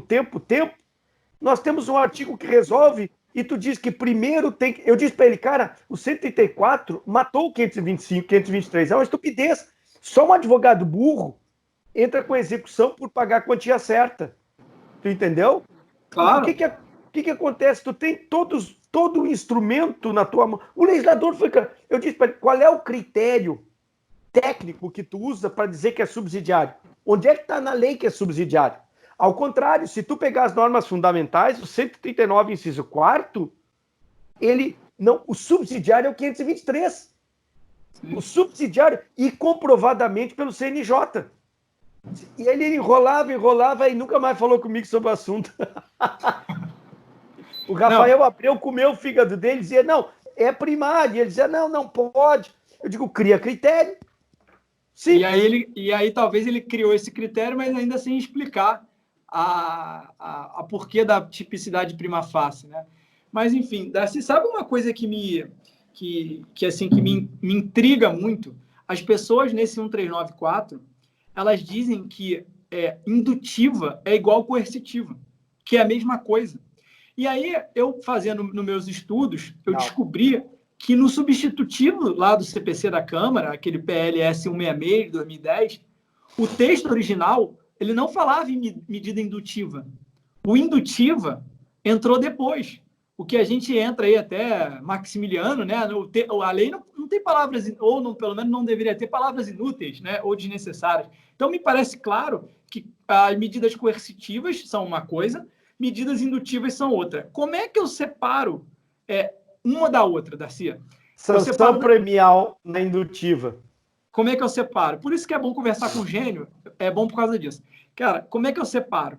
Porque nas coercitivas, ambas são métodos de coerção indireta, tá? Eu convivo bem com isso, falar em coerção indireta, eu convivo bem, tá? Mas existe uma diferença aqui ontológica, que é o seguinte: nas coercitivas, nas astrentes, eventualmente sob pena de protesto, o que você quer é pressionar o devedor e constranger. Porque se ele não fizer, algo de ruim vai acontecer com ele. Nas indutivas, o que você quer é influenciar positivamente. Se ele não fizer, não acontece nada decorrente imediato daquilo. Então, enquanto na coercitiva você quer constranger, pressionar para o cara fazer sob pena de acontecer alguma coisa ruim, nas indutivas você quer o quê? Você quer influenciar e seduzir ele a que ele faça. Então, para mim, o 1394 é a grande porta de entrada, tá, para as medidas, para as sanções premiais atípicas, ou seja, pelo juiz. E o 1394, pessoal, ele pode ser combinado, a graça está aí, ele pode ser combinado com outros dispositivos, por exemplo, o 1396, que fala em dilatar prazo, né? E por que eu estou falando em medida atípica? Que eu sei que isso lá na minha banca, nego, vai me dar tiro, porrada e bomba, como fala aqui no Rio, né? Por quê? Eu te defendo, pode deixar. Tá. Por quê? Porque dizem, se 1394 já prevê medidas indutivas, então não tem nada de atípico. É típico. Bom, aí eu dou os seguintes argumentos. Primeiro, o fato de ter a previsão genérica de medidas indutivas, né, não transforma isso em algo típico. É a mesma coisa das convenções processuais, que está lá no 190, que diz que pode ser típica e atípica, e todo mundo fala normalmente. E eu vou dizer por quê. Tá? Primeiro, que embora tenha lá medidas indutivas, as medidas em si não estão lá. Então, por exemplo, um escalonamento decrescente de astrentes, que o juiz pode fazer, um somatório de prazo em obrigações sucessivas. Eu vou dar um exemplo lá na frente depois. Nas medidas, nos processos estruturantes, o juiz pode excluir alguma prestação se o cara cumprir a obrigação antes das metas. Então, esse é o primeiro motivo. Mas o segundo motivo, Darcy, que eu acho que, a meu ver, é a grande pulo do gato, vamos chamar assim, é que, mesmo naquelas hipóteses que tem previsão legal, a dilação do prazo, pegando aquela classificação clássica de Goldsmith, né, eu não estou falando, a sanção premial atípica, ela não é um ato determinante. É um ato estimulante. O juiz, ele não defere o prazo, ele só defere se o cara fizer uma coisa. Não tem uma determinação dele, você merece mais prazo, já estou dando. Não. Há uma combinação indutiva aqui. Então, o modo de aplicação do dispositivo é que é atípico. Quando a gente fala em dilação de prazo, a gente fala, vou pedir ao juiz, ele vai me dar. Aqui não, o juiz está falando, se você fizer isso, eu te dou mais prazo. Então, a atipicidade perpassa por todos esses fundamentos que eu expliquei aqui, falei com vocês. E aí, vamos lá, né? Uma questão que Talamini fala, e eu também estou aqui com toda a humildade divergindo na tese, ele diz que esse 1394 só se aplica para a execução. E eu acho que esse 1394, justamente pela localização topográfica dele, Darcy, onde ele está lá na parte geral, ele se aplica a qualquer preceito e a qualquer comando judicial que você queira imprimir eficiência, ou duração razoável, ou algo do tipo. Então, eu vou te dar um exemplo, cara, que isso é inédito. Eu nunca vi ninguém falando até hoje sobre a possibilidade de sanções premiais atípicas no processo de conhecimento. Tá? Vamos pegar uma ação de exigir contas, aquela ação de prestação de contas lá do 550 alguma coisa. Basicamente, o que o artigo fala? Ele fala assim, olha, cite-se o réu para impugnar o dever de prestar contas ou prestar contas no prazo de 15 dias. É isso que o artigo fala. Tá? O que o réu faz normalmente? Ele, vou impugnar. Porra, dá um trabalho danado prestar contas, eu vou impugnar o meu dever de prestar contas. E aí, beleza, vai ter essa discussão, vai ter essa primeira fase, depois é que você enfim, efetivamente é intimado a prestar as contas, né? Por que o juiz, nesse despacho inicial, ele não faz o seguinte: cite-se o réu para impugnar as contas, ou impugnar o seu dever de prestar as contas, ou prestá-las. Aí vem: se, porém, o réu se abstiver desde logo do direito de impugná-las, dilato o prazo para a prestação de contas 90 dias. Veja, o réu não é obrigado a não impugnar, mas ele vai ter opção, ele vai falar assim, cara, em vez de eu impugnar, às vezes tomar até uma má-fé, porque eu não tenho motivo para impugnar, eu vou trabalhar com a lógica, eu vou falar, excelência, eu não vou impugnar, mas eu tenho esse mais prazo, eu já sei, no nascimento, eu já sei que eu tenho mais prazo. Então, é uma sanção premial atípica na fase de conhecimento, nada a ver com a fase de execução. Tá? E onde eu acho, Darcy, é um estímulo para um comportamento corretíssimo. Isso, né? E onde eu acho que as sanções premiais atípicas, elas são mais ricas, né? As judiciais, né? Essa que a gente está falando, né? Eu acho que são os processos estruturantes, né? Por quê? Os processos estruturantes, eles não seguem aquela lógica binária, Caio versus Tício. Normalmente, o processo estruturante é um processo, vamos dizer assim, multipolar, coletivo, né? Vários interesses envolvidos, né? O que o Sérgio Arenhard fala, aquela ideia de decisões em cascata, porque a decisão vai sendo montada com o tempo, né? E aí, até a Vitorelli sugere uma coisa julgada mais dedúctil, algo que não seja tão rígido, porque você precisa ir, ao longo das etapas, aperfeiçoando e customizando as providências para que você chegue àquela melhor solução, né? E aí, um exemplo aqui que eu dou nesse ponto, imagina que um município, né, fale o seguinte, seja condenado, né, nesse processo estruturante a construir, sei lá, 100 creches num prazo, uma ação civil pública seja condenado, vou botar aí, 200 mil novas vagas em creches pré-escolar para criança até 5 anos de idade, tá? Em 3 anos. Tá?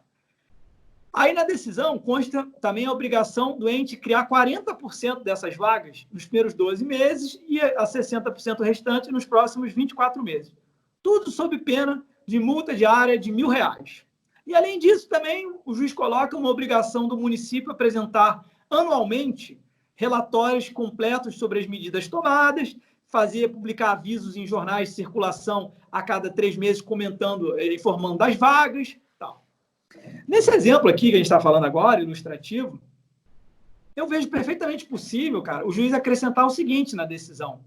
Olha, se aquela meta dos 40% que ele tinha dado 12 meses for feita em 10 meses, tá? Antes, portanto, do prazo, a obrigatoriedade quanto ao fornecimento daqueles relatórios, que seriam anuais, que dá trabalho fazer, passam a ser bienal, 2 anos. E a multa diária, que era prevista de 1.000, passa a ser 500. E ainda vou melhorar. E se você fizer isso mesmo, antecipar o cumprimento, eu ainda vou te dispensar de publicar avisos nos jornais com essa periodicidade, porque eu acho que você já está agindo de cooperação, já está produzindo os efeitos necessários. Então, veja, o município pode ignorar isso, porque a lógica da sanção premial não é uma obrigação, como a gente falou no início. O município pode falar, cara, quer saber? Vou manter o plano original. Mas ele pode pensar e falar, cara, é melhor para mim tentar antecipar isso, porque se eu antecipar, eu vou ganhar isso, isso e aquilo. Então, o juiz acaba te induzindo, te estimulando, com uma consequência jurídica positiva, a fazer alguma coisa que é boa, que é antecipar o cumprimento daquela obrigação, né? Um outro exemplo que a gente pode pegar, e aí entrando no cumprimento individual de sentença, de fazer, não fazer, ou entrega de coisa, né? O juiz, olha que interessante, Darcy, esse exemplo. O juiz pode chegar e falar o seguinte, imagina que é uma ação de obrigação de fazer, que o cara tem que fazer 2 coisas distintas, tá? 2 obrigações distintas. Aí o juiz fixe 2 prazos. 10 dias para o devedor fazer a primeira, sob pena de multa de R$500, e 30 dias para ele fazer a segunda, tá? Sob pena de multa de R$2.000. Mas aí o juiz vira e fala assim, olha, devedor, se a primeira obrigação for cumprida antes do prazo de 10 dias, o saldo dos dias pode ser somado ao prazo que eu te dei na outra obrigação. para você ter mais tempo para fazer a segunda. Veja, então se ele tinha 10 para fazer a primeira e fez em 5, ele vai pegar esses 5 e vai somar aos 30. Então, na prática, o juiz está estimulando o cara a antecipar uma obrigação em troca dele dar mais prazo para outra que pode ser mais complexa, pode ser mais difícil. E o devedor avaliando fala, pô, é melhor antecipar essa, o que é bom para o credor, né? Porque antecipou algo mais rápido, foi feito algo mais rapidamente, em troca, ainda que tenha um prazo maior, mas esse ganho inicial já compensou essa dilação do prazo que o juiz fez justamente nessa dinâmica de seduzir e de estimular o juiz. Darcy, já são 3h30, cara. Eram, assim, basicamente, eram, assim, essas as considerações que eu tinha, obviamente, para o juiz fazer isso, para o juiz, que o juiz possa fazer isso. Eu criei critérios, dentre eles, como eu te falei, não afetar direito alheio, ou seja, o juiz tem que... A zona de movimentação do juiz diz muito em relação aos poderes do juiz, de reduzir multa, inverter a ordem das provas, dilatar prazos, algo que tenha dentro da órbita de poderes dele. E óbvio que eu criei outros critérios, que não daria tempo aqui para a gente falar, mas o fecho hoje a gente consegue entender que as sanções premiais, ou seja, as consequências jurídicas positivas para estimular comportamentos ou condutas, elas podem ser estipuladas sob o prisma legal, convencional e judicial. E, em última análise, o que elas visam? Dar concretude às normas fundamentais do processo civil: eficiência, duração razoável, cooperação, boa-fé, primazia de mérito, enfim. É isso, meu amigo. Olha, quero te agradecer muito, Marcelo, muito esclarecedor as tuas colocações, extremamente objetivo, né? Extremamente objetivo e profundo. Esta era uma crítica que eu gosto de fazer, e que o Schopenhauer fazia uma crítica em relação a Hegel e a Fichte, que Hegel, você sabe, a maneira difícil, prolixa de escrever, como Hegel escrevia, como alguns escrevem, colocando uma série de não, desde, etc. e tal, que é quase que ininteligível, que as pessoas acham que quanto mais ininteligível o teu discurso, mais gênio tu é. E eu gosto de usar essa de Schopenhauer, ele dizia o seguinte, olha, e ele dizia, escrever ou falar como Hegel é facílimo, qualquer idiota consegue. Agora, o difícil é ser profundo e objetivo. Isto, dizia, eles vão ter que estudar muito para ser profundo e objetivo. Tá? E tu realmente conseguiu ser profundo e objetivo, Marcelo, nas tuas colocações. Agora, Darcy, só uma coisa para dar um conforto, porque no meio acadêmico, né, eu sei disso, o pessoal adora quando já esteja positivado, né, a expressão esteja... Porque eu sei que muita gente acha estranho ainda esse nome, sanção premial. É estranho, né? À primeira vista é estranho. Foi aquilo que a gente falou do ranço histórico. Mas olha o que eu descobri, só para finalizar. O STF tem um negócio chamado vocabulário jurídico, onde ele, lá no site do STF, ele coloca algumas palavras para as pessoas que são, assim, vamos dizer assim, leigas, poderem entender o significado dos termos. Sabe o que tem lá? Sanção premial. E sabe o que está escrito? Usar para se referir à consequência jurídica positiva pelo cumprimento de uma norma. Ou seja, se alguma vez na vida as pessoas não gostavam da sanção premial, achavam que não tinha previsão, isso já está demonstrado à torta e à direito que o termo está amplamente disseminado. Perfeito. E vale aquela ideia de norma abstrata e norma individual. Ou uma norma convencional. Perfeito. Não, é maravilhoso. E é incrível, porque nós vimos no conceito do piano, que eu até postei no Face, nós conversamos. Tá aqui, eu estou com ele aqui. O piano já trabalhava a sanção premial, cara, é incrível que a humanidade, que o direito se enveredou para a ideia repressiva e esqueceu do que o piano falou. O Kant foi um dos poucos que recuperou esta ideia. Para o pessoal ficar na mesma página aqui, o piano, isso está lá no livro, né, no Digesto, ou no Digesta, como chamam, lá no Corpus Iuris Civili, diz o seguinte: por qual motivo alguém nos chama de sacerdote? Isso está em italiano não, está em latim, né? E eu estou traduzindo aqui.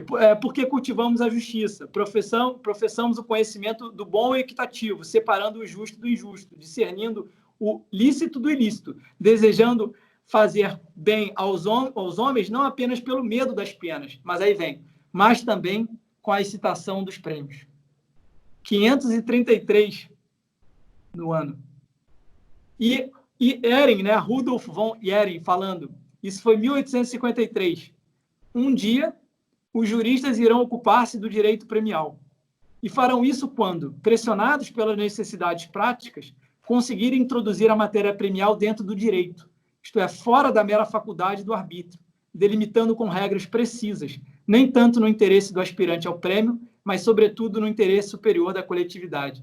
Pô, isso chega a arrepiar, cara. O cara escrevendo isso em 1853 e você usando isso na sua tese, cara, E eu gosto, eu sempre digo, uma das maiores, digamos assim, vaidades intelectuais é exatamente identificar, diferente do que o Bobbio colocou, que era o Anjo de la Mattia, e que ele cita, que é o artigo de 1917, e dizer o seguinte: não, o Bobbio não se deu conta porque este autor de 1917 copiou Kant em 1700 na Metafísica dos Costumes. Ele copia Kant, e o Bobbio tem livro de Kant, cara. E o Bobbio tem um livro sobre Kant, e não se deu conta que o Kant tem uma passagem sobre sanção premial que, para mim, eu sou apaixonado pelaquela ideia de sanção meritória, ele chama. Mas, realmente, meu irmão, olha, é um tema que daria para ficar, e isto mostra para o pessoal do mestrado que tema interessante, que estímulo para uma dissertação de mestrado. Se vai sobrar pouco depois que tu escrever para o teu doutorado. Não, né? Cara, isso aqui é uma tese de abertura, não é de fechamento. Eu sei disso. Então, olha, quero te agradecer em nome do pessoal, dizer que é uma alegria, Marcelo, poder contar contigo, tirar do teu trabalho como advogado, como doutorando, como escritor, né? E só tenho que te agradecer por nos ter dado esta maravilhosa aula, palestra, aula de fechamento do programa de pós-graduação aqui da Unicinos. Né? Muito obrigado, meu amigo. Abro agora para os colegas, se tiverem alguma colocação, fiquem à vontade. Boa tarde, pessoal. Tudo bom, professor? Como é que tá, meu amigo? Muito boa tarde a todos. Frio, professor. Chegando cada dia mais forte o frio. Logo já estou voltando para Porto Alegre. Muito boa tarde, pessoal. De antemão, gostaria de pedir desculpas até já, inclusive com relação à minha questão. Eu tive diversos problemas aqui com a minha conexão e caí bastante, tive bastante dificuldade de pegar a integralidade da fala do professor Marcelo. Então, já peço desculpas de antemão caso a minha questão já tenha sido apresentada pelo professor. Tá? Um ponto bem específico da minha questão diz questão como o professor vê a ideia das sanções premiais aplicadas à administração pública. Me refiro aqui numa situação especial. Eu trabalho com direito tributário, então litigo somente contra a administração pública. E nós temos a Lei 10.522, de 2002, lá no seu artigo 19, ele disciplina algumas dispensas de contestação por parte da administração pública sobre determinadas matérias. Ele traz algumas hipóteses, né, em que a administração pública dispensaria de recorrer, de contestar e etc. E, em decorrência disso, haveria a dispensa da condenação em honorários sucumbenciais. Né? Basicamente, uma previsão de, logicamente, tornar o processo mais célere, evitar toda aquela grande atraso nos processos em questões muitas vezes pacificados. Então, eles trazem algumas hipóteses ali. Bom, o que eu aí tudo bem, não é? Talvez seja uma questão técnica por parte dentro do nosso dia a dia ali, mas eu vejo isso e enquanto advogado sofro. Mas bom, então seria, digamos,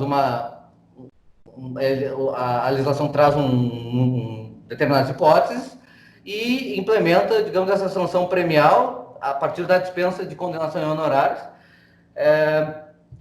Bom, o Poder Judiciário tem aplicado de forma um pouco extensiva essa legislação, e aí tudo bem, isso não entra aqui nesse ponto, mas o que me traz assim, a reflexão bom, eu vou implementar uma sanção premial para, digamos, uma parte aqui, a administração pública, que sabemos que tem todas as suas peculiaridades, tem diversos privilégios e, presumidamente, se tem um conhecimento maior, né?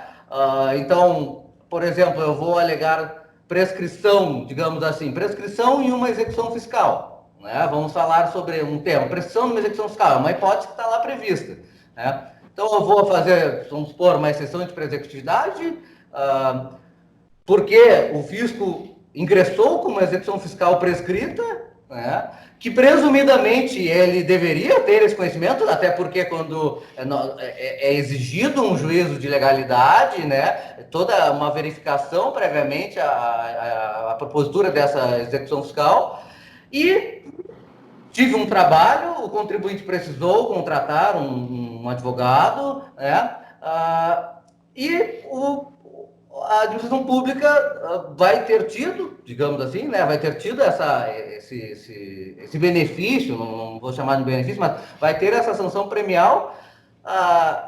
O que me causa um pouco de estranheza é justamente não a existência da sanção premial, mas a parte que está sendo beneficiada por isso, né?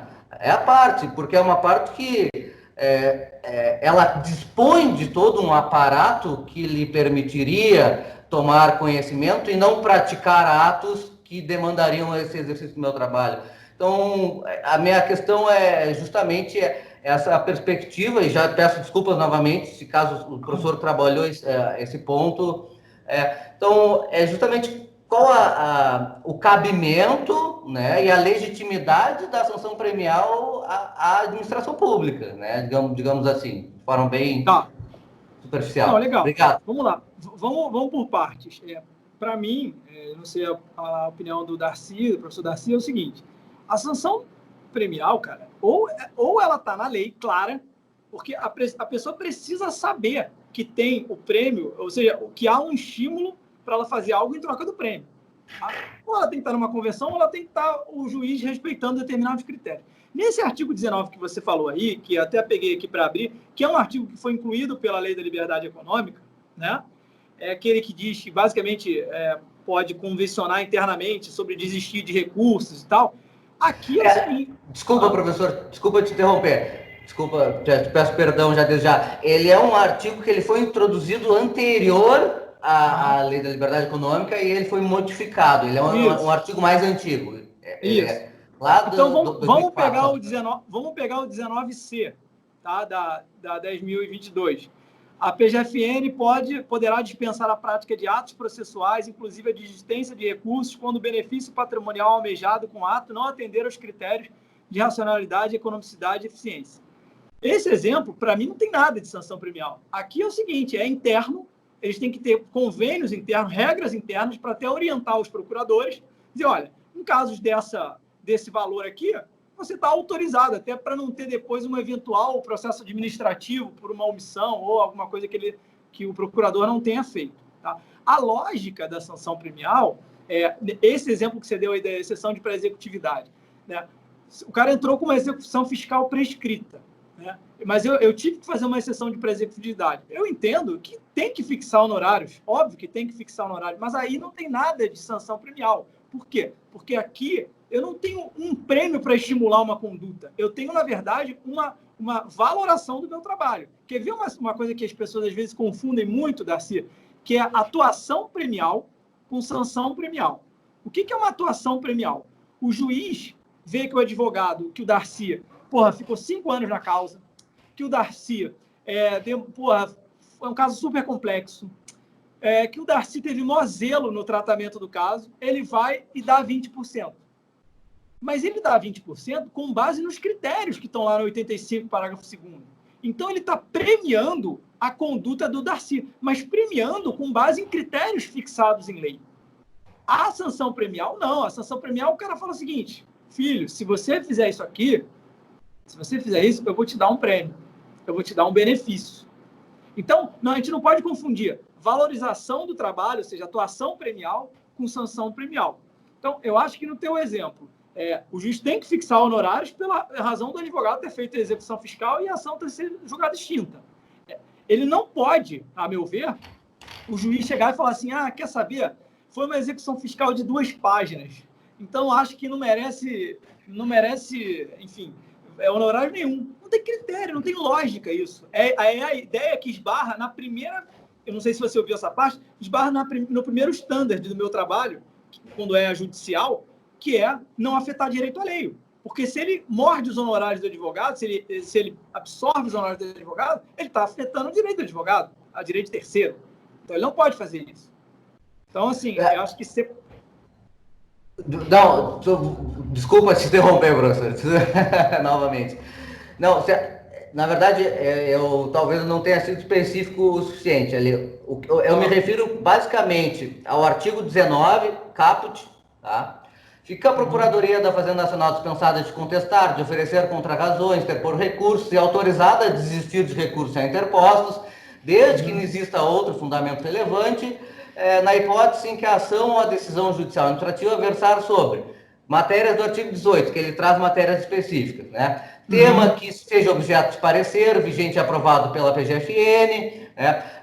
Tema sobre a qual exista súmula ou parecer da AGU, né? Aí, descendo ali para o parágrafo 1º, tá? Parágrafo 1º do artigo 19. Nas matérias que trata esse artigo, o procurador da Fazenda Nacional que atuar no feito deverá expressamente reconhecer a procedência do pedido, quando citado para apresentar resposta, inclusive embargos da execução fiscal e exceção de precisidade, hipótese em que não haverá condenação em honorários.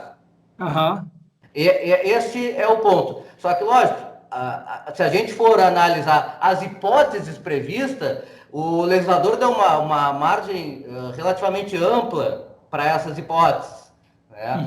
Então, especificamente nesse ponto que eu me refiro, tá? Já peço desculpa por interromper o professor. Não, agora ficou bem claro. Quase a mesma lógica lá da monitória.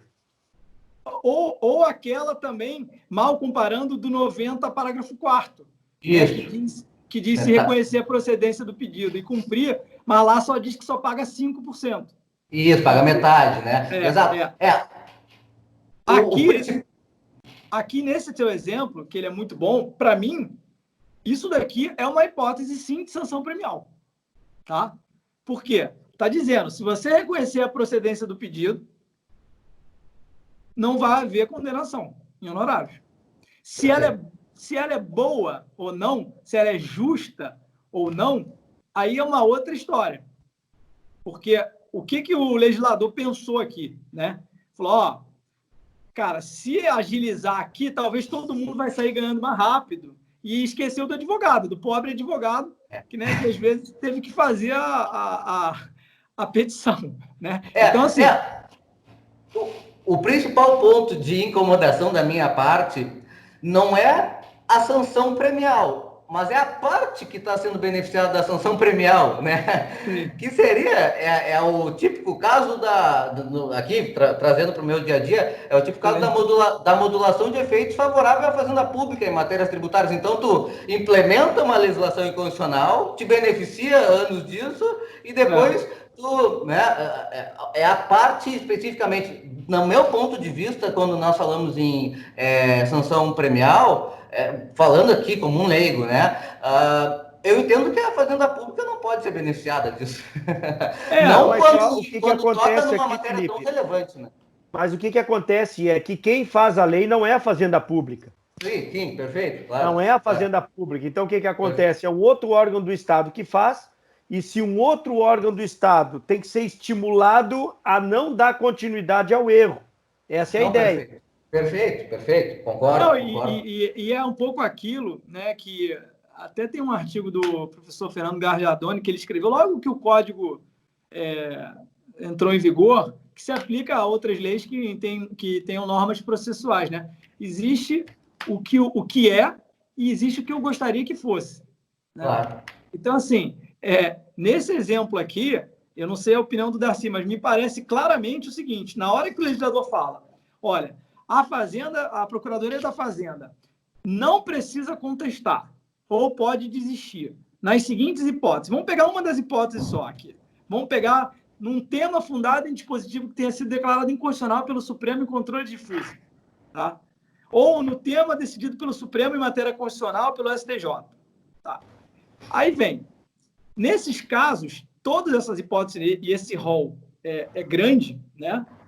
Ele pode, então, a rigor, nem contestar. Né? E vem o parágrafo 1º, a lei federal, dizendo, né, nas matérias deste artigo, a Procuradoria pode, se ela reconhecer a procedência do pedido, aí ela não tem honorários. Eu entendi seu ponto. Ela, a rigor, já teria feito algo errado, seja, tomado uma atitude assim, sei lá, ou deixou prescrever, ou executou sem ter razão, e depois, ainda, entre aspas, se beneficia da isenção do pagamento de honorários. E pela própria natureza... Só para concluir o raciocínio. Só que aí eu acho que o que o legislador pensou foi o seguinte, vocês já viram quanto tempo demora uma execução fiscal? Cara, é uma loucura. São décadas. Então, o que eu acho que o que o legislador fez foi o seguinte, porra, se o cara é citado, né, e já reconhece que ele não tem direito, então vamos dar um prêmio para ele ter feito isso. Só que eu acho que esqueceu de combinar com os russos, né, Darcy? Devia ter isentado de custas, ou dado um prêmio, outro tipo de prêmio para o autor, para o réu. Agora, tirar do pobre do advogado que fez a ação, isso também não concorda, a gente está alinhado. Não, talvez o que eu esteja fazendo seja um juízo de valor, com certeza, só que o que me incomoda é que nós já temos nós temos relações entre privados. Quando nós estamos falando em relação com a administração pública, em relação com o Estado, nós já temos toda uma peculiaridade nessa relação para adequar e garantias e privilégios dentro para o Estado, presumindo um interesse público, logicamente, perfeito, ok. Mas agora, isso me parece que todas essas garantias, privilégios, deveriam entregar mais responsabilidade também para o Estado. E eu não sei se vocês viram, teve um julgamento recente no STJ exatamente sobre isso, sobre incidência de honorários advocatícios em exceção de pré-executividade e execução fiscal. Sim. Eles estão querendo tirar, né? Eles estão querendo exatamente. Tirar a ativação pessoal, comparecimento espontâneo, né? Eles estão querendo tirar o prazo da Fazenda Pública. Eu acho até, eu não tenho certeza, se alguém tiver computador aí, eu acho até que está afetado isso. Eu não sei se foi julgado recentemente, dizendo que não cabe honorários em exceção de pré-executividade e execução fiscal, ou isso foi afetado para julgar. Mas tudo isso que dialoga com o que a gente está falando aqui agora, com a sua pergunta, entendeu? E você veja, se as pessoas estão discutindo isso, né, a gente está fazendo um juízo de valor da norma. Para mim, essa norma é horrorosa. Horrorosa. E pela própria natureza dos honorários advocatícios também, né? Sim. Pela própria natureza. Quem saiu perdendo nessa história? O advogado. O único que não deu causa a nada. Sim, e que trabalhou. Talvez o tema me afete muito pelo meu dia a dia, né? Não posso negar a minha contaminação. Por exemplo, aí eu te pergunto, aqui não fala de custas, né? Se tiver o embargo de execução lá, podia estar aqui claro, né? Vai reconhecer a presença do pedido, não vai pagar os honorários, ou vai pagar os honorários, mas não vai pagar as custas. Sei lá, vai ter um reembolso, uma isenção para a parte. A União já é isenta de custas, né? Quando litiga na Justiça Federal. É um benefício. Não, eu digo eventual embargos de execução da parte, do particular. Claro. Pode ter custas, sei lá. Enfim, mas eu estou presumindo que, pelo menos, eventualmente, ele não tem ganho nenhum particular aqui. E o advogado ainda perde. Enfim, Perfeito. de acordo com a observação contra a crítica do dispositivo. Muito obrigado, professor. Muito obrigado pela atenção. Foi muito esclarecedor. Mais alguém para nós poder liberar o nosso querido amigo? Então, só uma pergunta, assim, me chama muito esse 139, ainda está muito incipiente a discussão, né? E é um tema bem delicado. Eu nunca tinha visto um cheque em branco tão grande, né? Normalmente a gente dá aquelas matérias mais técnicas ou que precisam de maior celeridade, se dá uma delegação legislativa. Mas nesse caso, e a gente não está acostumado com essa ideia, sanção, tem sanções ali, né? Aquela até uma espécie de lawfare, aquela, né? Que diz que foi um cheque em branco para o juiz fazer. Então, por exemplo, sanção positiva ou negativa. Como é que se faz para limitar isso? Até que ponto a gente não tem até uma inconstitucionalidade pela doutrina antiga, né? Porque a gente está tendo uma adaptação ao direito americano. Uhum. Até que ponto a gente vai ter esses limites? Como é que vai ser estabelecido pela jurisprudência, o CNJ? Bom, ótima pergunta. Eu não sei se vocês sabem, tem uma ADI no Supremo, foi proposta até pelo Partido dos Trabalhadores, justamente alegando a inconstitucionalidade de 1394. Mas aí vem a boa notícia, Darcy. É a inconstitucionalidade de 1394, mas não toca nas medidas indutivas. Só questiona as medidas coercitivas, dizendo que prender passaporte é demais, prender carteira de motorista viola a dignidade da pessoa humana. A questão é o seguinte, a gente sempre vai ter choque de valores aí, né? Eventualmente de interesses. De um lado, a execução se desenvolve no interesse do exequente. De outro lado, o princípio da menor onerosidade excessiva do devedor. De um lado, o direito à satisfação do crédito. Do outro lado, enfim, a dignidade da pessoa humana. Existe esse choque, né? Daí porque todo mundo que escreve sobre os limites e critérios do 1394 colocam, né? Na verdade, deve haver uma proporcionalidade da medida. Vamos pensar, qual o sentido do juiz pedir a apreensão do passaporte de uma pessoa que você não consegue mostrar nos autos que viaja? Nenhum. Porque, na verdade, o que você está fazendo aí é uma sanção. Você não está querendo usar um método coercitivo. É diferente, igual eu fiz outro dia aqui no Rio. Eu tenho uma execução contra uma blogueira dessa de Instagram. Cara, toda semana antes da pandemia, ela estava viajando, e não paga dívida. Porra, não paga dívida, e viajando, fazendo festa, viajando e tal. Então, essa eu consigo dizer, excelência, ela não paga e ela tem condições, ela está viajando. Então, eu quero pressionar ela. E eu quero pressionar com o passaporte, por quê? Porque eu estou mostrando que ela viaja. Então, eu acho que essa medida ela é proporcional e adequada ao que eu estou vendo. Então, existe um liame lógico entre o que eu estou pedindo e a situação fática. É diferente você pedir a apreensão da carteira de motorista de um motorista de Uber, a carteira de direção de um motorista de Uber. O cara trabalha disso. Ele precisa da carteira para sobreviver. Sabe? Então, eu acho que tudo perpassa um pouco. Parte da doutrina fala que primeiro tem que observar as medidas típicas, depois as atípicas. A gente já viu que o Darcy não concorda com isso, eu estou de acordo com ele. Parte da doutrina diz que o juiz deve primeiro abrir em contraditório para ouvir o devedor, alertar ele, falar, olha, se você não pagar, vai acontecer isso com você.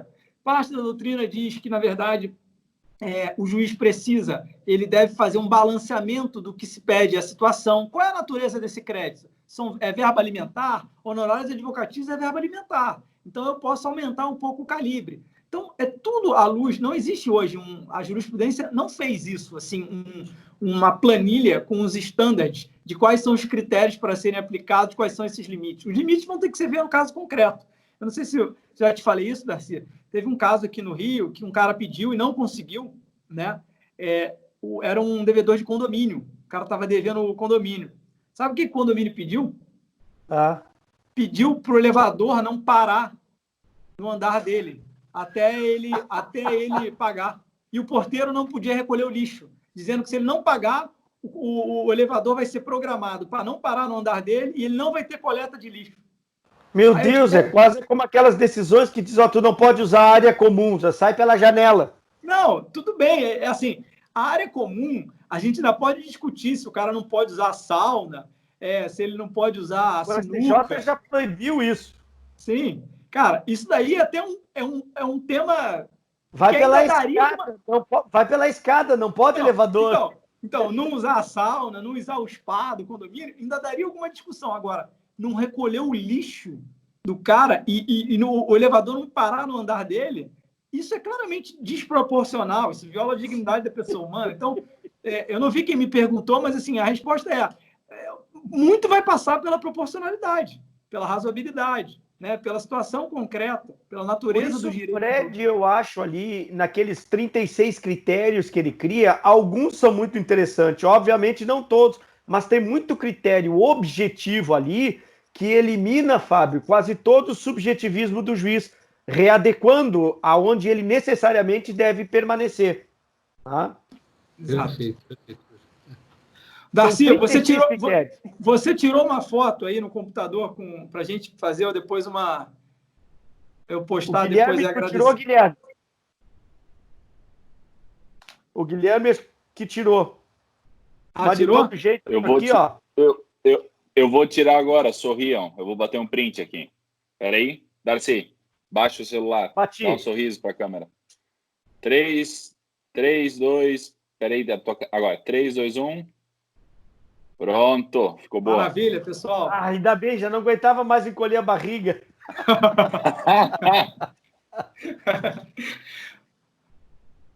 Tô te mandando depois, meu irmão. Tô te mandando depois criação do nosso gênio, Guilherme. Tô te mandando o certificado da nossa Escola de Processo da Unicinos e a tua participação aqui no... Opa! Então aguenta que eu vou fazer isto agora. Já te mando lá, depois que quiser já publicar, já te mando tudo direitinho. Tá bom. Foto, certificado. Fechado. O vídeo talvez vai demorar um pouco. Eu ainda vou fazer edição daquela parte que o senhor saiu, né? E mais alguma questão de perguntas, etc., que, né, ao caso, para não quebrar uma linha de raciocínio. Então, talvez vai levar 1, 2 semanas, mas aí eu passo para o Darcy e ele te encaminha. Tá bom, sem problema. Porque daí a gente faz o seguinte, ó, aqui nós temos filtro, tu pode escolher Brad Pitt, Tom Cruise, e tu escolhe o filtro. Vou escolher você. Maravilha. Certo, então, meu irmão, olha, Marcelo, muito obrigado por tu ter cedido esse teu precioso tempo para engrandecer, né, os nossos encontros aqui, para fomentar o debate. Pode ter certeza, meu amigo, que muita semente com essas tuas falas aí tu plantaste.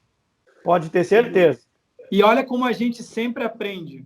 Eu tenho que fazer aqui uma revelação. Esse dispositivo, ainda que eu esteja tratando mais sobre o CPC, esse dispositivo que a gente estava conversando agora, eu não lembro, foi o Fábio que perguntou, não estava fichado na minha tese. Já é aí mais uma contribuição, que você vê como é que o encontro vai oxigenando as ideias e a gente vai avançando. Que ótimo. Maravilha. Obrigado, meu irmão. Um abração, então, Marcelo. Tchau, pessoal. Se cuida. Excelente exposição. Obrigado, Marcelo. Obrigado, professor Marcelo. Tchau, tchau. Tchau, tchau. Obrigado, professor.